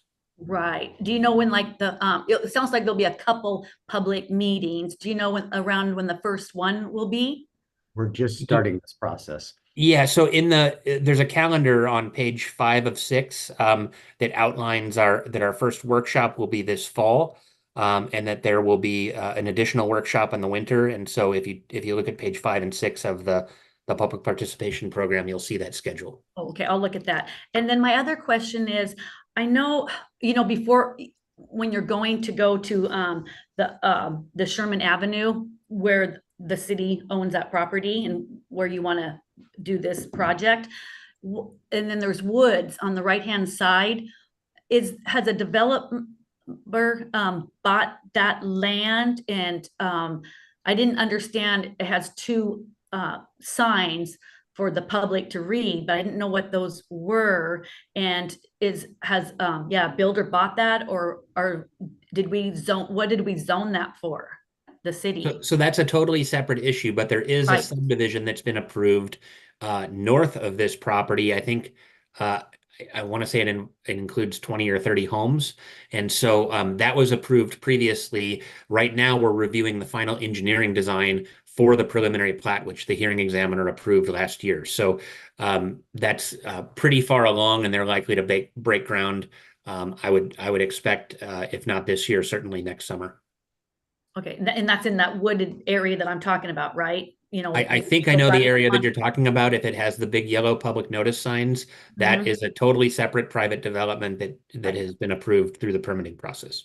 Yeah, okay, and they're just gonna be homes there. Yes. Single homes. Okay, thanks.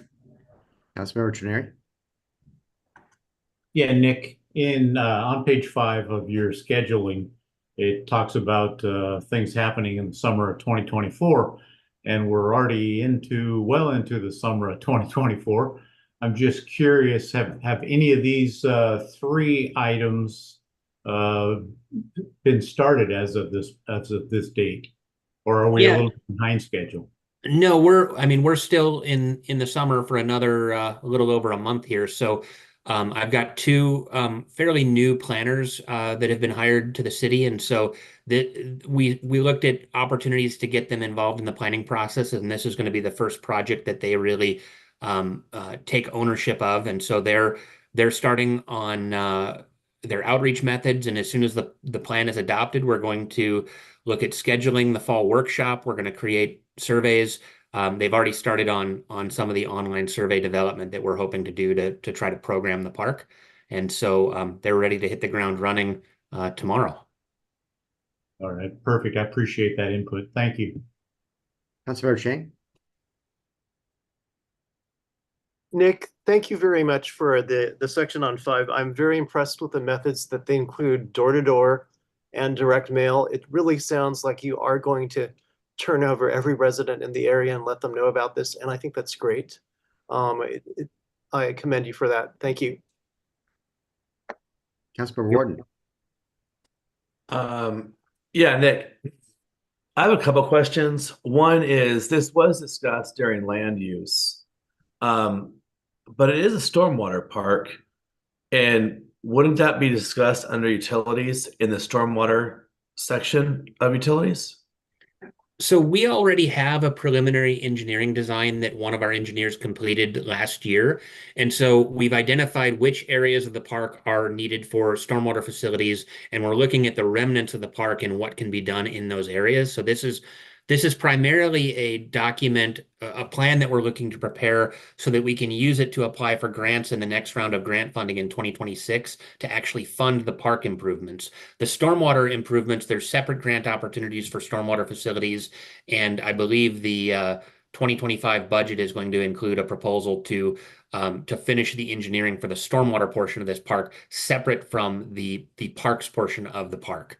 And so we're really looking right now just to program the types of improvements that are needed, whether it's trails, playgrounds, athletic facilities, whatever types of features the public wants to see. We're trying to identify those amenities now, so that we can check the boxes on our parks grant application in 2026 and show the RCO that we have done the outreach, the public told us what they wanted, and that we meet the criteria, and we'll have a grant that scores well. Yeah, my second part to that, thank you for that explanation. I was just really curious about that. Makes complete sense. My next part of my question is more of a statement. Being on land use and being on the utility department, if you did have a steering committee and a council member was to be involved, sit in, whatnot, any way to contribute, I'd be extremely happy to sit next to you and listen to the direction you guys plan on going. So just keep me in mind if you guys plan on going that direction. I'd appreciate it. Thank you so much. It will be a daytime meeting, so just to. I can make those too. So okay, fair enough. Yep. All right. I believe we got a motion and a second on the floor.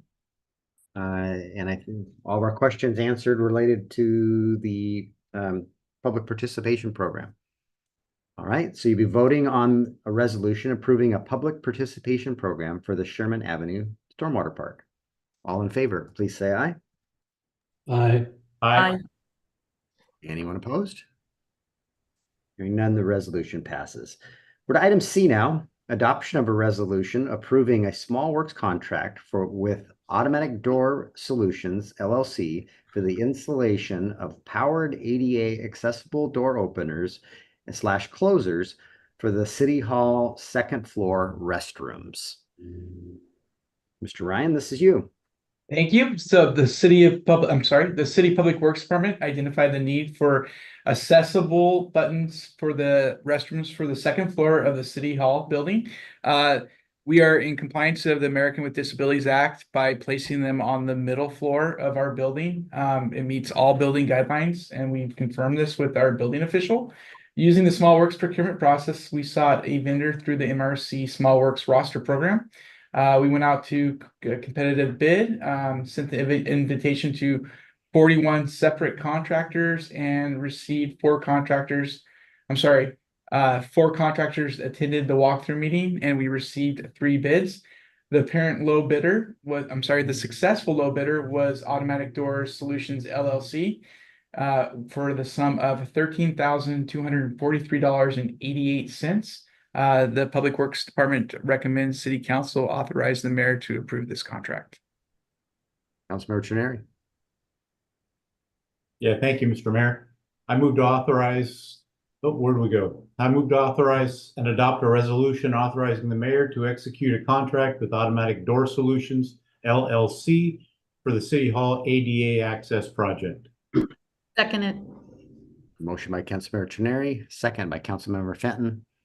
And we've talked about where to put these in. I know that the restrooms you guys looked at were up on the 3rd floor, but the 2nd floor restrooms and the lobby get far more use than the ones up by the council chambers. So these will be down on the 2nd floor, and we're pursuing just putting them on the male and female restrooms down on the 2nd floor. So Councilmember Morrissey. Yes. Thank you, Mr. Ryan, for taking and running with this. I know we've heard public comment recently around this. Much appreciated. I guess it's more of a comment / question on this is a $13,000 bid. It's we're in the middle of the City Hall redesign. It's within dollar amount to just automatically be taken care of, why are we voting on it separately rather than lumping it in with City Hall renovation?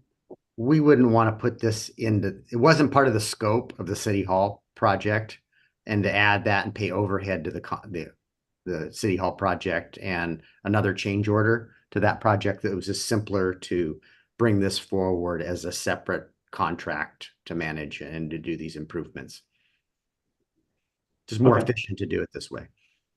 Okay, I was just curious because 35, like Public Works Director gets 35,000, correct? Yes, but because this was not in the budget or the scope of the other project, it requires council action. Okay. Because it wasn't budgeted. If this had been built into the budget, we could have done this administratively, but it wasn't built into the budget. This was something that you guys asked us to do and go out and pursue a contractor to do this work.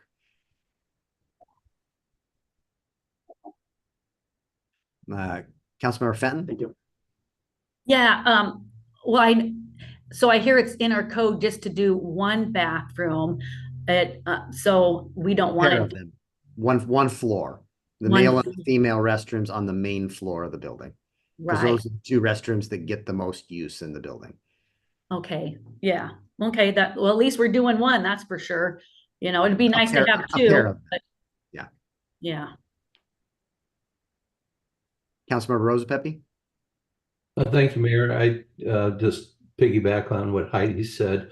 I think even though we have our major use on the second floor, it's not always easy for people to get from third floor to second floor. So I would like to just lobby that we take a look at doing that down the road and see if there's some money that we could break free to do the third floor also. We've got an upcoming budget process.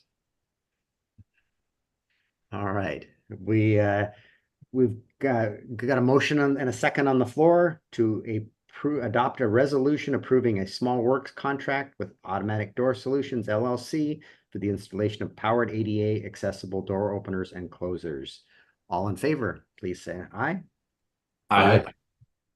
Aye. Is there anyone opposed? Hearing none, the contract has been approved. We're at item D, adoption of a resolution authorizing the purchase of a body-worn camera systems for the police department. Chief, this is you. Yeah, thank you, Mr. Mayor, Council.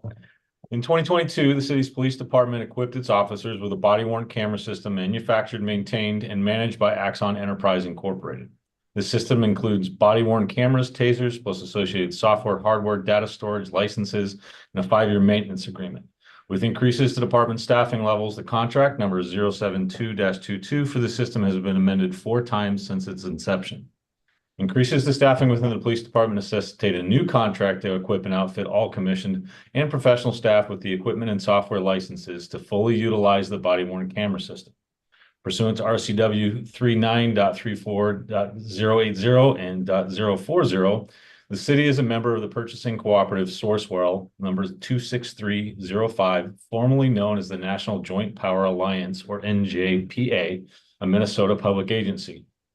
Staff reviewed the proposals evaluated and selected by Sourcewell for body-worn camera systems and identified Axon Enterprises Incorporated as an approved vendor through the Sourcewell contract number 010720-AXN for supplying equipment, products, or services. On August 9, 2024, Axon Enterprise Incorporated provided the city a quote for the purchase of the body-worn camera system of $88,972.76 in 2025, applicable tax included, and subsequent years, $79,759.68, applicable tax included, for a 5-year contract for a total purchase price of $408,011.75.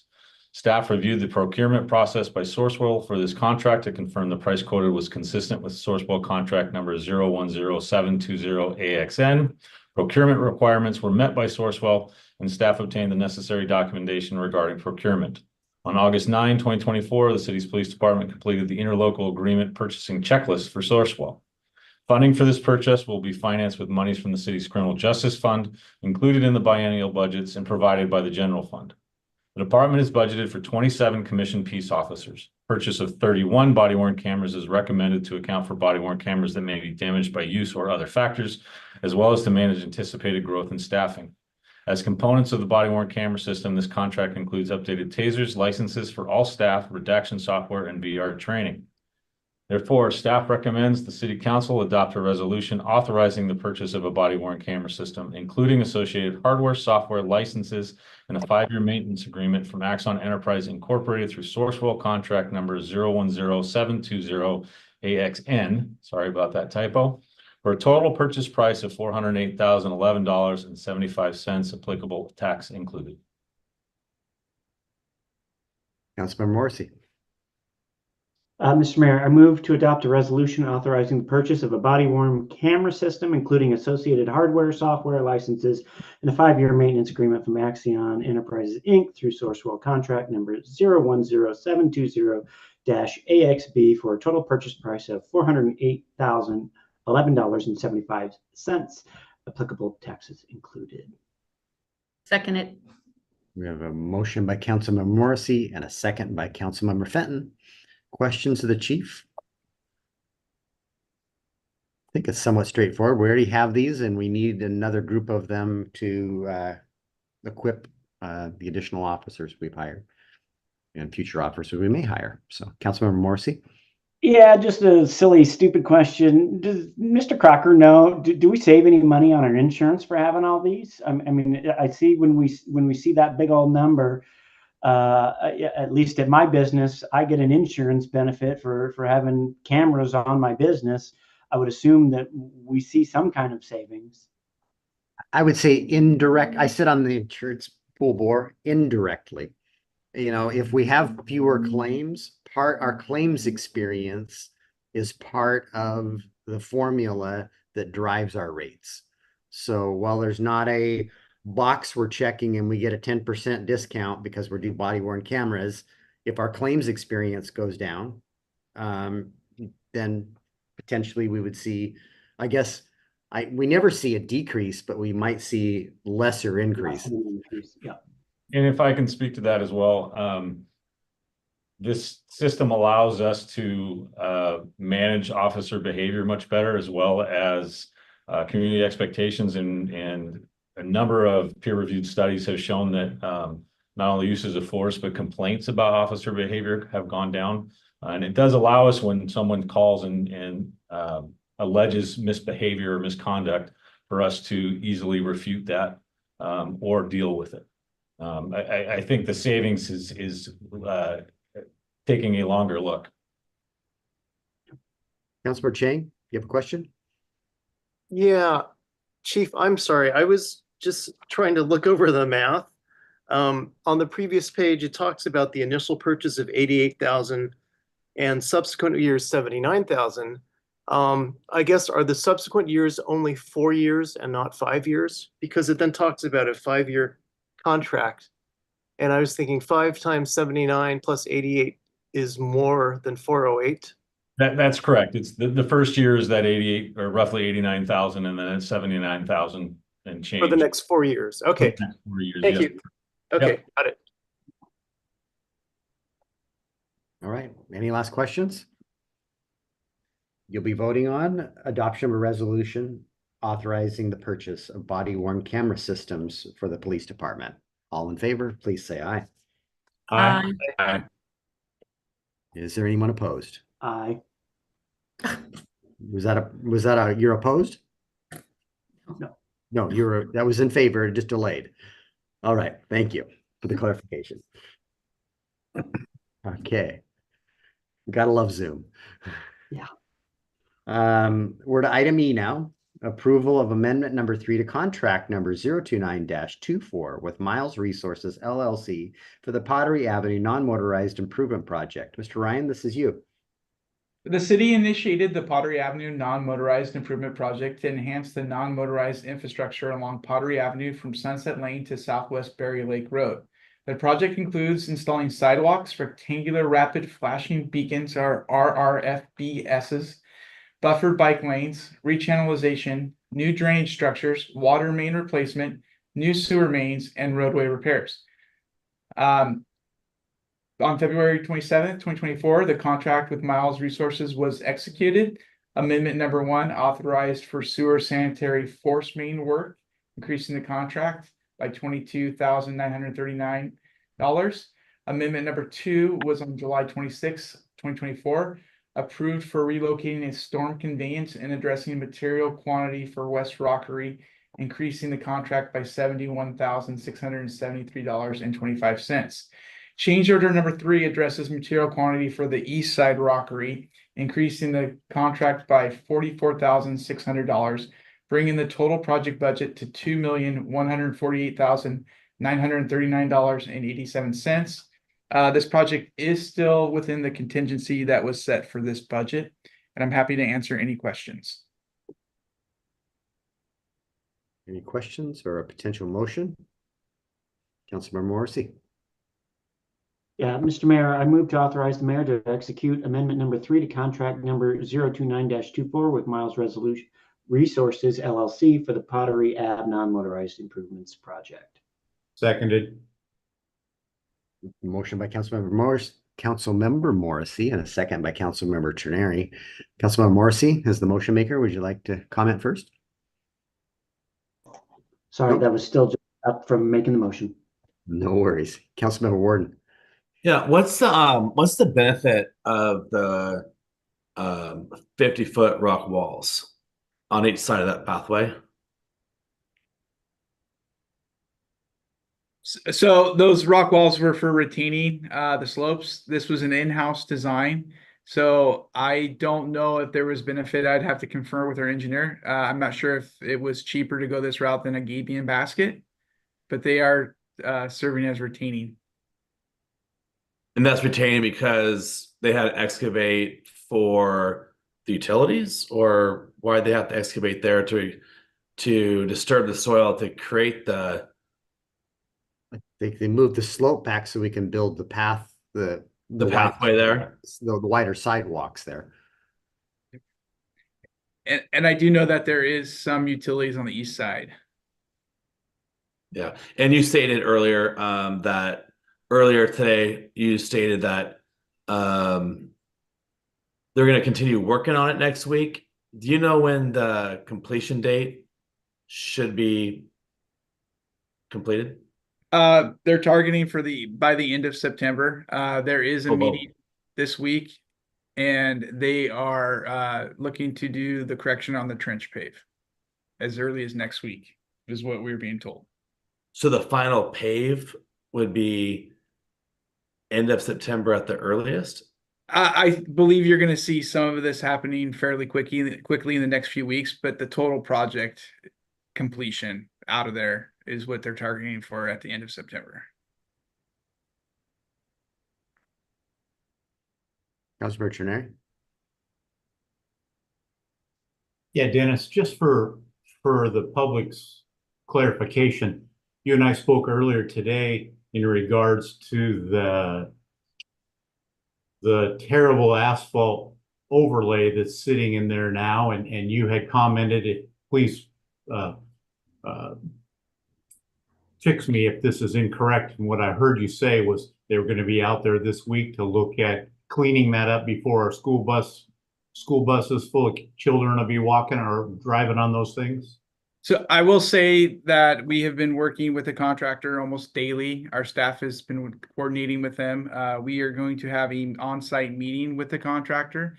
The road is signed appropriately for the conditions, but we are pushing to have it completed as soon as possible. And before, the goal is to have the areas of concern corrected before school buses are running on them.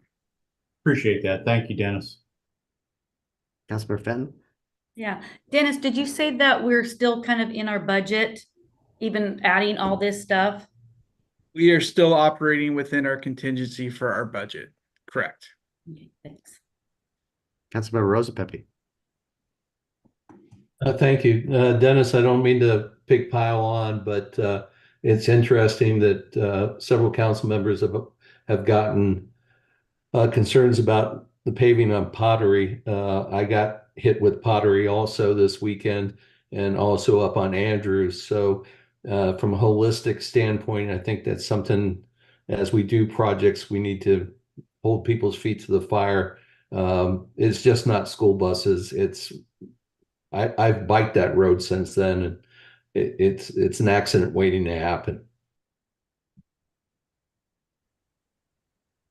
All right, any additional comments or questions?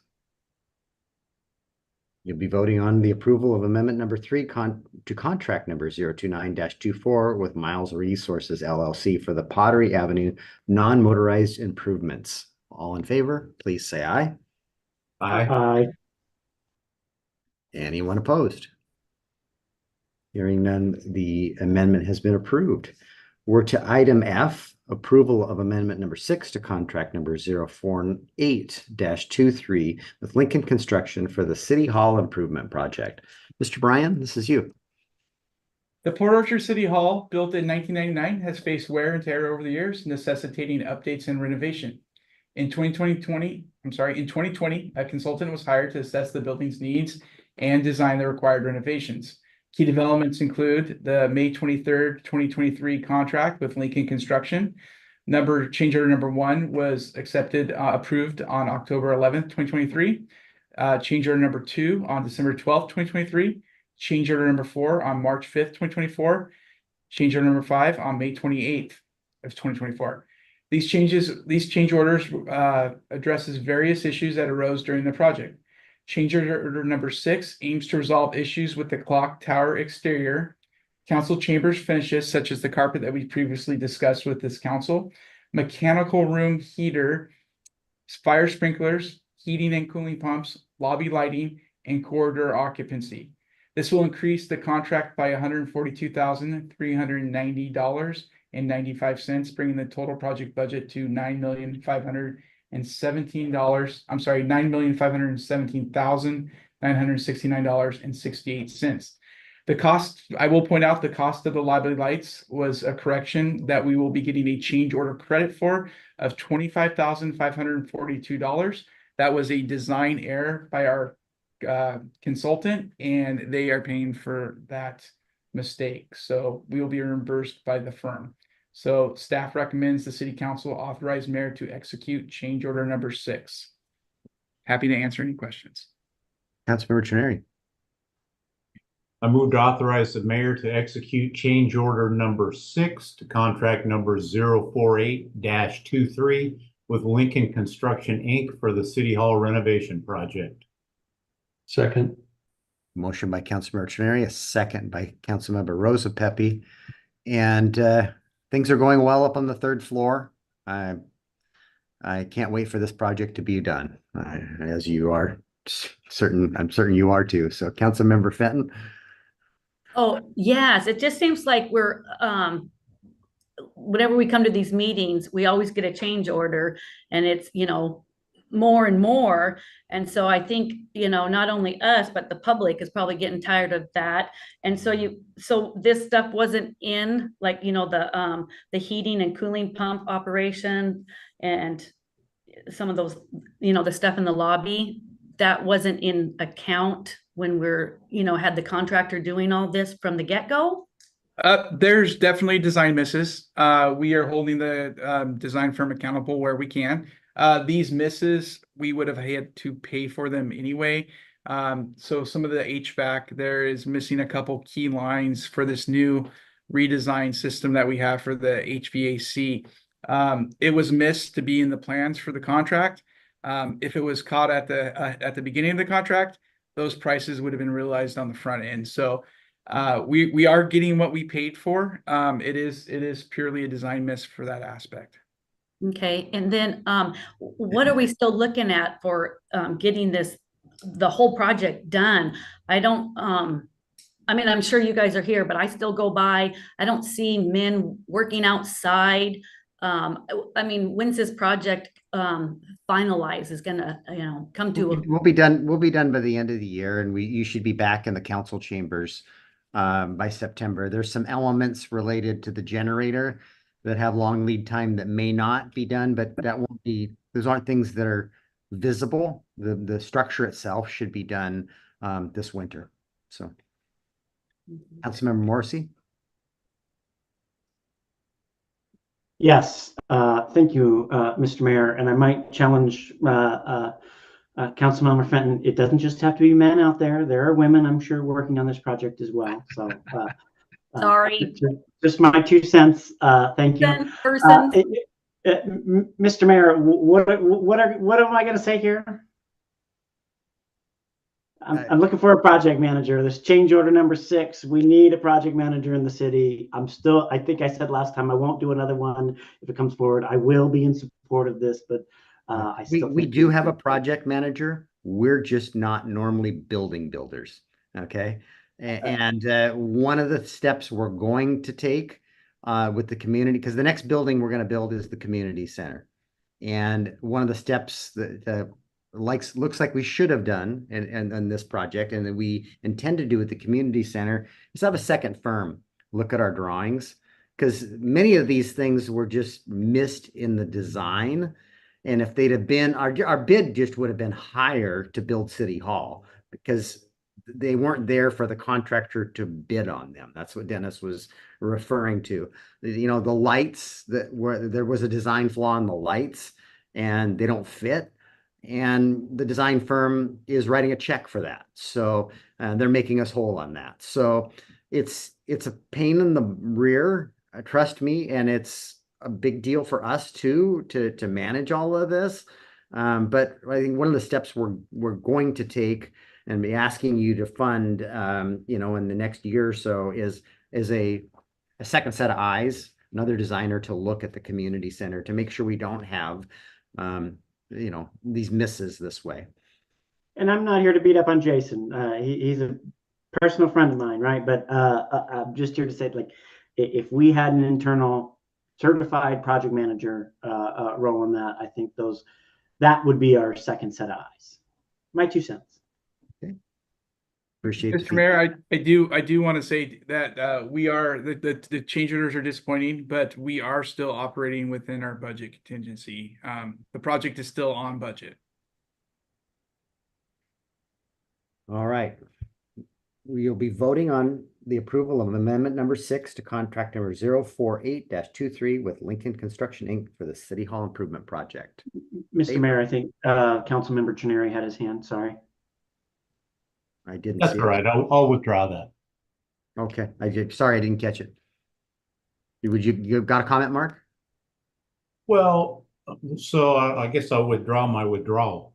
But I do, Mr. Mayor, this is not directed at you. It's just an overall frustration that I'm sure that our citizens are seeing too. This project's taken far too long. And as Councilmember Fenton said, you know, we don't see workers on the outside of this building getting this stuff done. And we're getting into our fall season coming up here soon. We need to have that building weatherized. And I'm really concerned about the completion date falling into some issues, some things that we do in the holiday season at the city. So I'm just sharing frustration with you, not at you. But I wanted that to be said. Yep. I hear you, and it's a conversation I have at least once a week with foreman. Sometimes more. So with that, you'll be voting, I think I stated this already, on the change order number 6 for the City Hall improvements. All in favor, please say aye. Aye. Is there anyone opposed? Hearing none, the change order has been approved. We're to our last business item, which is item G, approval of amendment number 4 to contract number C083-22 with Shekar Jewel, Inc. DBA SCJ Alliance for the Bethel Phase 1 Street Improvement Project. Mr. Ryan, this is you. Thank you. On August 9th, 2022, the city signed contract with Shekar Jewel Incorporated, also known as SCJ Alliance, for the Bethel Phase 1 Street Improvement Project, following a procurement process consisting with the city's procurement policies. Previously, amendment number 1 extended the agreement's termination date. Amendment number 2 increased the contract value, and amendment number 3 further extended the agreement's duration. The city now requires the continuing services for the next phase of this project, moving from a 60% design to bid documents and permitting. Amendment number 4, currently before the council for approval, proposes and increases the contract amount by $1,522,018.17, bringing the total project budget to $2,242,541.55. Staff recommends the council authorize mayor to execute this amendment. Councilmember Chang, I move to authorize the mayor to execute amendment number 4 to contract number 083-22 with Shea Car and Jewel Inc., doing business as SCJ Alliance Inc. for Bethel Phase 1 Street Improvement Project. Second. motion by Councilmember Chang, second by Councilmember Rosa Pepe. Any questions for Mr. Ryan? This is taking our 60% design to add ready documents. A couple year-long process that includes right-of-way acquisition. Councilmember Rosa Pepe, or excuse me, Morrissey. Yeah, thank you, Mr. Mayor. Mr. Ryan, what are we thinking construction costs of this project, sir? Phase 1, I'm sorry, of this is going to be? So the cost of these 2 roundabouts at Bethel and Salmonberry and the connection between them, what we've seen in the designs that I brought before council, we're going to be somewhere in the ballpark about $15 million for final delivery. There is possibilities of some transportation improvement grants in the future, and we'll pursue those if they are there. So, and that includes this amount that we're approving today? This is the construction, and right-of-way acquisition is an additional $15 million. But it is a highly likely and a great score for TIB grant. Okay, thank you. We'll have better engineers' estimates as we get. I just think 90% design. This is becoming a high dollar amount just in design, let alone what it's actually going to cost us to construct. Yeah, I hear you, and that's why everybody said, well, we need this 4 lanes. Well, we can't afford 4 lanes. This is a heavy lift to build it as 2 lane and single lane roundabouts. So, Councilmember Fenton. So this is for both roundabouts, is that correct? It's the entire phase 1 project, both roundabouts and the complete street in between. Okay, and I know we saw a map in the council room, and I think that I don't know what phase that was. The 60% design is what where we were at, and this takes our 60% design and completes it. Oh, I would like to look at it again because no one got back to me. I had a few things to say, and I never heard back on any of that with the design. And so I'd like to look at that design again because that was quite a few months ago. We accepted your remarks and we give them to the engineers, your concerns. But I still never heard back from anybody.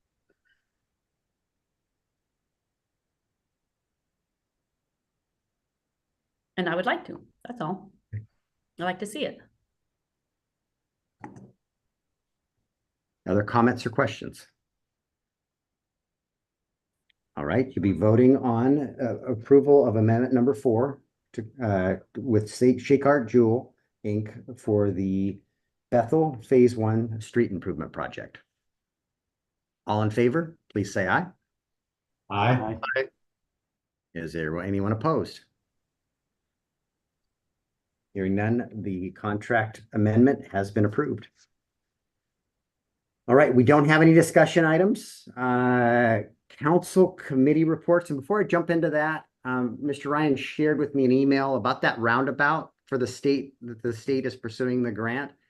It appears, if it's state's telling us the truth, it says no city funds should be required. And if they're successful and they've got 1 grant already, the 2 grants overlap each other in their Ponzi scheme, and that covers the grant. And so they've got to get the other grant and marry the 2 grants together and build this as one project is what the plan is. So that's what we're pursuing. That's what's been applied for. One of the awards has been received, and the second one for the roundabout has not. So that's the information I have at this time. So let's go to our committees and utilities. Excuse me, economic development tourism. You met yesterday. We did. Thank you, Mr. Mayor. I'll keep it short and sweet. You froze up on us there. Great updates from our partners at KEDA. I'm going to try and give this without video because I'm having low network bandwidth. So hopefully you can hear me. Can you hear me? Yes, we can hear you just fine. Okay, perfect. Okay. So KEDA gave an economic development report. They gave just a lot of background of what they've been working on, what's upcoming. We also had a really great presentation from Bob Stowe, who was also the presenter at Association of Washington Cities for tax increment financing and how that could potentially benefit the city of Port Orchard. And then finally, we had a brief discussion around the library anchor and some branding things that I know Councilmember Fenton has been working on, and she's going to work more closely with the port on that in the future to be purported in the future. And that was our meeting. Thank you. Thank you for your report. Utilities, I believe We haven't met yet. You haven't met, all right. Finance is canceled next week's meeting and is going to meet on September 17th. Transportation was canceled this evening, and we did a public works tour this evening. How about land use? Have you met this month? No, we gave a report last time, which involved the Sherman stormwater. Perfect. Lodging tax is getting ready to start, but I don't think you have a report yet. We do not. Had a brief meeting with our city clerk. Thank you, Ms. Wallace. More information to come next month. All right. And goodness, too much paper here. Sewer advisory, did you guys meet? No? No, it's next month. It's the quarterly meeting. All right. And I don't have anything from outside agencies. Mayor's report. I got a few things. You know, I've got to do a couple of visits here recently. 2 weeks ago, I went and visited the jail, and what a sobering experience seeing the living conditions, seeing the food that they're eating. I don't think any of us would want to have it, to be honest. The jail can hold up to 480 inmates.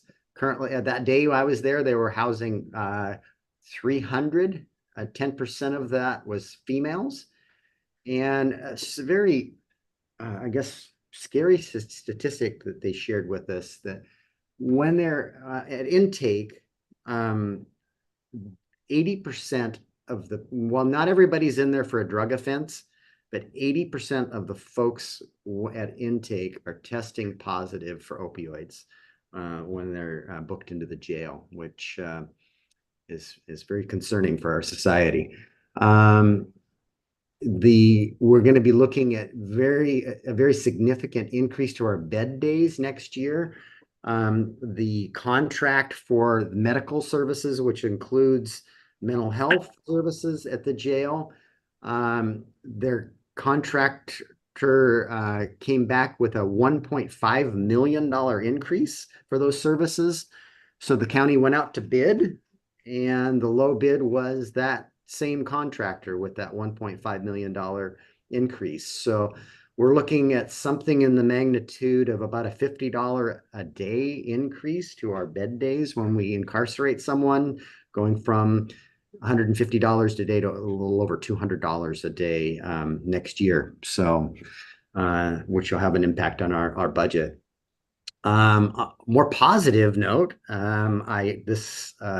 this past week, I toured Peninsula Community Health, and I was so impressed by the broad level of services that they're offering, how nice the facility is. I guess I had a vision in my mind what a community health clinic would look like, and that isn't what it looked like at all. It was very, very nice. I guess I asked them, I said, I think they should come talk to and give a presentation to the city council. I was just so impressed with their operation and the services there. I think the public needs to know everything they're doing in our community. I was so impressed. Couple more things here. In accordance to resolution number 07623, I am to provide an annual report to the city council on changes to our accident prevention plan. And there was recent changes related to smoke wildfire safety. And so we updated our plans to reflect those new changes to state law. And also in accordance to ordinance 008-20, I'm required to report on modifications to jobs descriptions, and the police records evidence specialist job description was updated, and it was just primarily to reflect current job practices. We try to touch all of those every few years and make sure they're accurate to what the duties they're being performed. From our minutes, our little history lesson here. 100 years ago, the minutes reflected that the city paid $3.75 to have Sydney, they called it Sydney Street back then, graded. So that seemed like a bargain to me. And there was a discussion with no action taken about adding a 5-foot wide sidewalk for Bay Street at a cost of 65 cents a foot. And they thought that was a lot of money back then. I think we would jump at a price twice that large. 75 years ago, we renewed our risk insurance. Now, we didn't have the current city hall we had. We had a much lesser building, and the city was smaller with fewer other public buildings and parks. But the renewal was for $172. Okay. And so today, this past year, we renewed our risk insurance for the tune of $900,000. So insurance has gotten a lot more expensive. But 50 years ago, in 1974, the downtown merchants brought forward an idea to the city council about building a marquee using used pilings as support. So the matter was approved 5-2 at that council meeting to move that idea forward. So that concludes my mayor's report. Let's see here. Department head. How many years ago was that? 50. 50. Okay, thank you. And the pilings that were challenging with rot, they weren't new when we got them 50 years ago. So, Chief, you got anything more to share with us? Yes, actually I do. I wanted to address the citizen comment from earlier about the derelict vessels. So we try and be pretty active with what we can and can't do out there. One of the boats that is tied to, it's called Pier, that's actually being removed tomorrow morning by DNR. It was brought over to the dock because the risk of it sinking further out.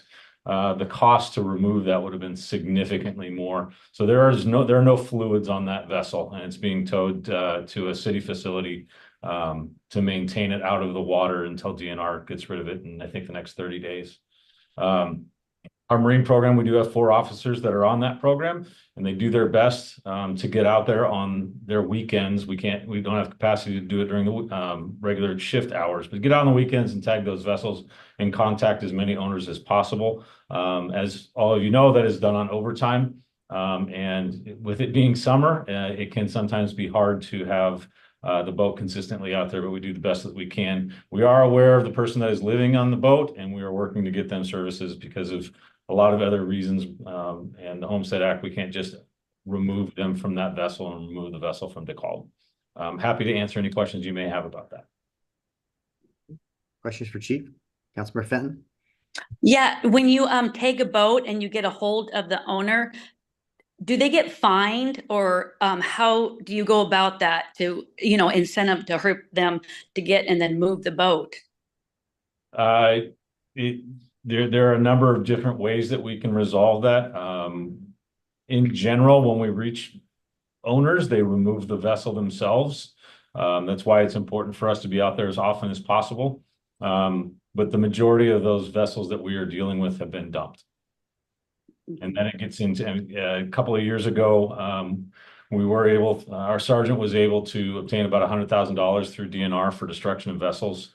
Sailboats are relatively cheap. If they're small, we did one where Public Works actually towed it out and put it in a dumpster. But when you start getting into vessels that have motors, they have fluids, and there's a lot more abatement that goes with that. So a lot of it is cost. That's Bertrand. Yeah, Chief, I just want to say thank you for your quick response to this. We knew you guys were on it, but I appreciate you updating us on this one. And I hope that Ms. Fazio is online watching or can watch this and also see that we responded quickly to this. Thank you Yeah, very and much. if she is watching this, it'd be nice if she'd reach out. A couple years ago when we abated a large number of vessels, we had, actually had a concerned community member who we turned into an ally. Part of the way to remove these vessels is you have to prove that they're in the same spot, more than the same spot. And he was willing to take GPS coordinates for us and photos every single day, which is something that we are not able to do. So, ma'am, if you're listening, please give me an email or a call. Okay.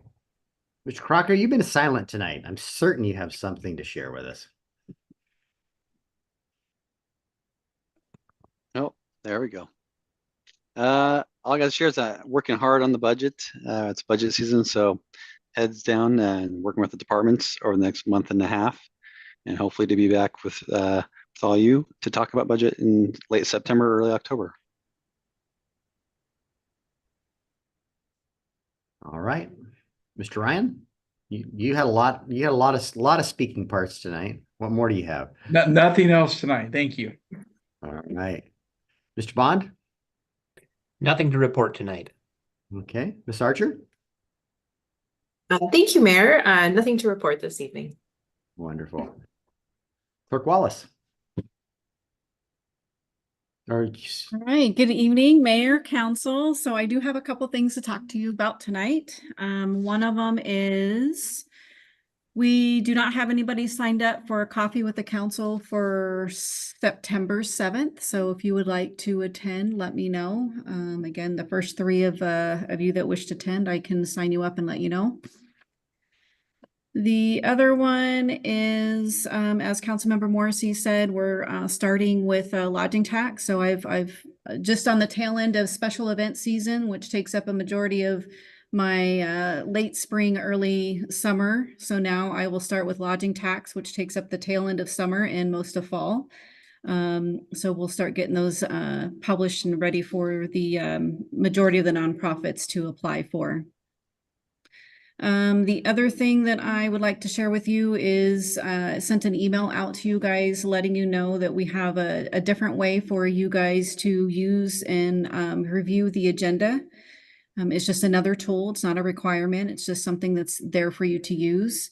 We're in the final stages of going officially live with it. Right now, we're still in the test phase. So there are some things that we have to work out, as you've seen tonight, but hopefully over the next couple of meetings, we'll streamline that and get a little bit better into that. The last phase of the system is the public piece and how the public sees and views the agendas.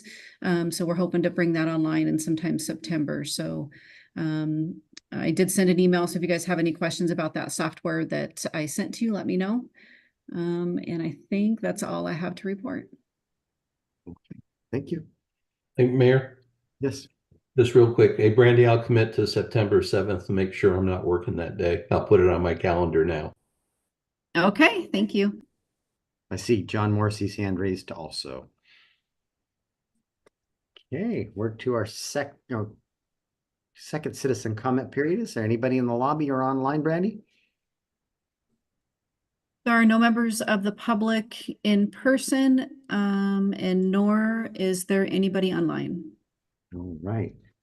We're not having an executive session. Is there anything for the good of the order?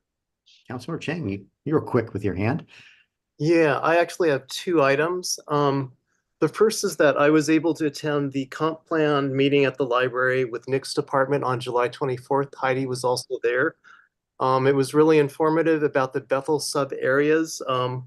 There were a lot of people there, and a couple of the takeaways that I heard just from talking to two of them was that they were actually kind of upset that they only got 1 day notice. On the other hand, there were a lot of people there for 1 day notice. And a lot of them were not focused on what they were supposed to be listening to. Instead, they were complaining about all the traffic in the area and how could we allow apartments to be built before there were new roads. And I really want to commend Nick for just standing up and very calmly and very nicely, and actually kindly too, explaining what the focus of the meeting was. He brought them back to what we were trying to do. Despite oh, John, you were there too. Despite the technical glitches, the meeting did start rather inauspiciously with people hearing about the GMA, which they don't really care about. But once that they got to the boards and they were talking to people one-on-one, face-to-face, I think that was the part of the meeting that they really enjoyed. Unfortunately, that was when the library was basically showing us out because they'd already stayed open another hour. But I wanted to commend Nick and his department, and I'm sure the next one will go a lot better. And the second item that I wanted to bring up is that I recently wrote to the county commissioners about the empty houses on the 800 block of Klein at Sydney. And I asked them if they were considering recycling or salvaging any of the materials from the homes. You know, it's such a pity to just demolish homes and not try to salvage them. So I sent them a number and a contact at Habitat for Humanity. I got emails from 2 of the commissioners and I got a phone call from the other one. They were all very open to the idea and say that they do want to try to salvage some of the materials for the demolition. So my question to council is if the council would be interested in us trying to salvage some of the building materials of the houses on Bay Street that we're about to demolish. I know that's a conversation for another time, but I just wanted to bring that up. All right. And I echo your comments. I was also at that meeting that evening, and Nick's staff was extremely professional. The crowd got a little unruly there and did rein them right back in. So, Councilor Trenary? Yeah, I just wanted, for the good of the order, just to follow up on what Ms. Wallace had to say. I am testing tonight that new software program that she sent us all an email out about. I don't know if anybody else has had a chance, but I found it very easy to use. It's got a very nice My Notes section for each business item and or discussion item that you can save your notes in the software. The PDFs are all attached to each business item. Very easy to navigate. Very nice toolbar. I think it's going to be a great tool moving forward. So that's all I wanted to say. Appreciate the feedback, Mark. Councilor Warden? Yeah, I just want to get an order. Mention I went down to the car show on Sunday, and it's always super impressive. And this year it was even more impressive. The amount of cars that are down there, you know, filling the streets, and the weather was questionable at first Sunday morning, but what a turnout. The amount of cars that are down there and the amount of people walking the streets, getting people down there, seeing businesses, but yet obviously they're down there for the cars, it's impressive. And if anyone hasn't been down there for the car show, I'm not a car guy by any stretch of imagination. Look what I drive. I don't value cars a whole lot, but I do value like public engagement and events and things, and that's a special one. So that Cruise Car Show is the Saints, is really nice. One last thing is it's more of a question, and when St. Andrews supposed to be paved? I was told it was this month. Are we still on track for that? Ryan, do you know? I will get a follow-up for that tomorrow. Okay. I don't want Jay getting scolded any longer from the McCormick community. So if you could, that'd be great. Thank you. And Eric, I was down there Saturday too. Record number of cars, nearly 600 cars. Oh, yeah, that's crazy. the turnout from visitors, I think, was a little light, and I normally I live a few blocks away. By 9:30, the streets packed, but and it was more like 11 o'clock because it was just a little drizzly and gray. Yeah. I don't think we had quite the crowd we've had in the past because of the weather, but I was told it was a record number of cars. It was impressive. So, Councilmember Rosa Pepe? Just a couple items. I think we probably, beat to death the need to just hold contractors' feet to the fire about paving. However, how is the Lincoln roundabout coming? Because I was looking at that when I drove by it the other day, and I don't think they're going to be ready by school, but I could be wrong. Second thing is voting. Unfortunately, in the primary was, if I got the numbers right, was running about 45%. I would love for us somehow to be able to keep encouraging people to register and to vote, since it's one of our pillars of our democracy. Thank you. And Jay, on the roundabout, I'm told it won't be. I don't believe it's going to be complete by but the road will be reopened for the opening of school. And correct me if I'm wrong on that, Mr. Ryan. Yeah, I'm being told that it's going to be open. It might be paved, but it will be open for traffic. Yeah, Councilmember Fenton. Oh, I just wanted to tell Brandy that put me down for coffee with the council on the 6th. And she has it all taken care of. That's it. All right. Any last good of the order? All right. With that, our meeting is adjourned. We'll see you in September. Likely won't be in person that first meeting, but hopefully the second meeting is. More to come as we get closer to that date. Enjoy your time off. Thank you. Enjoy the break, everybody. yes. Maybe it's September 7th. Oh, is it September? Sorry. Thank you.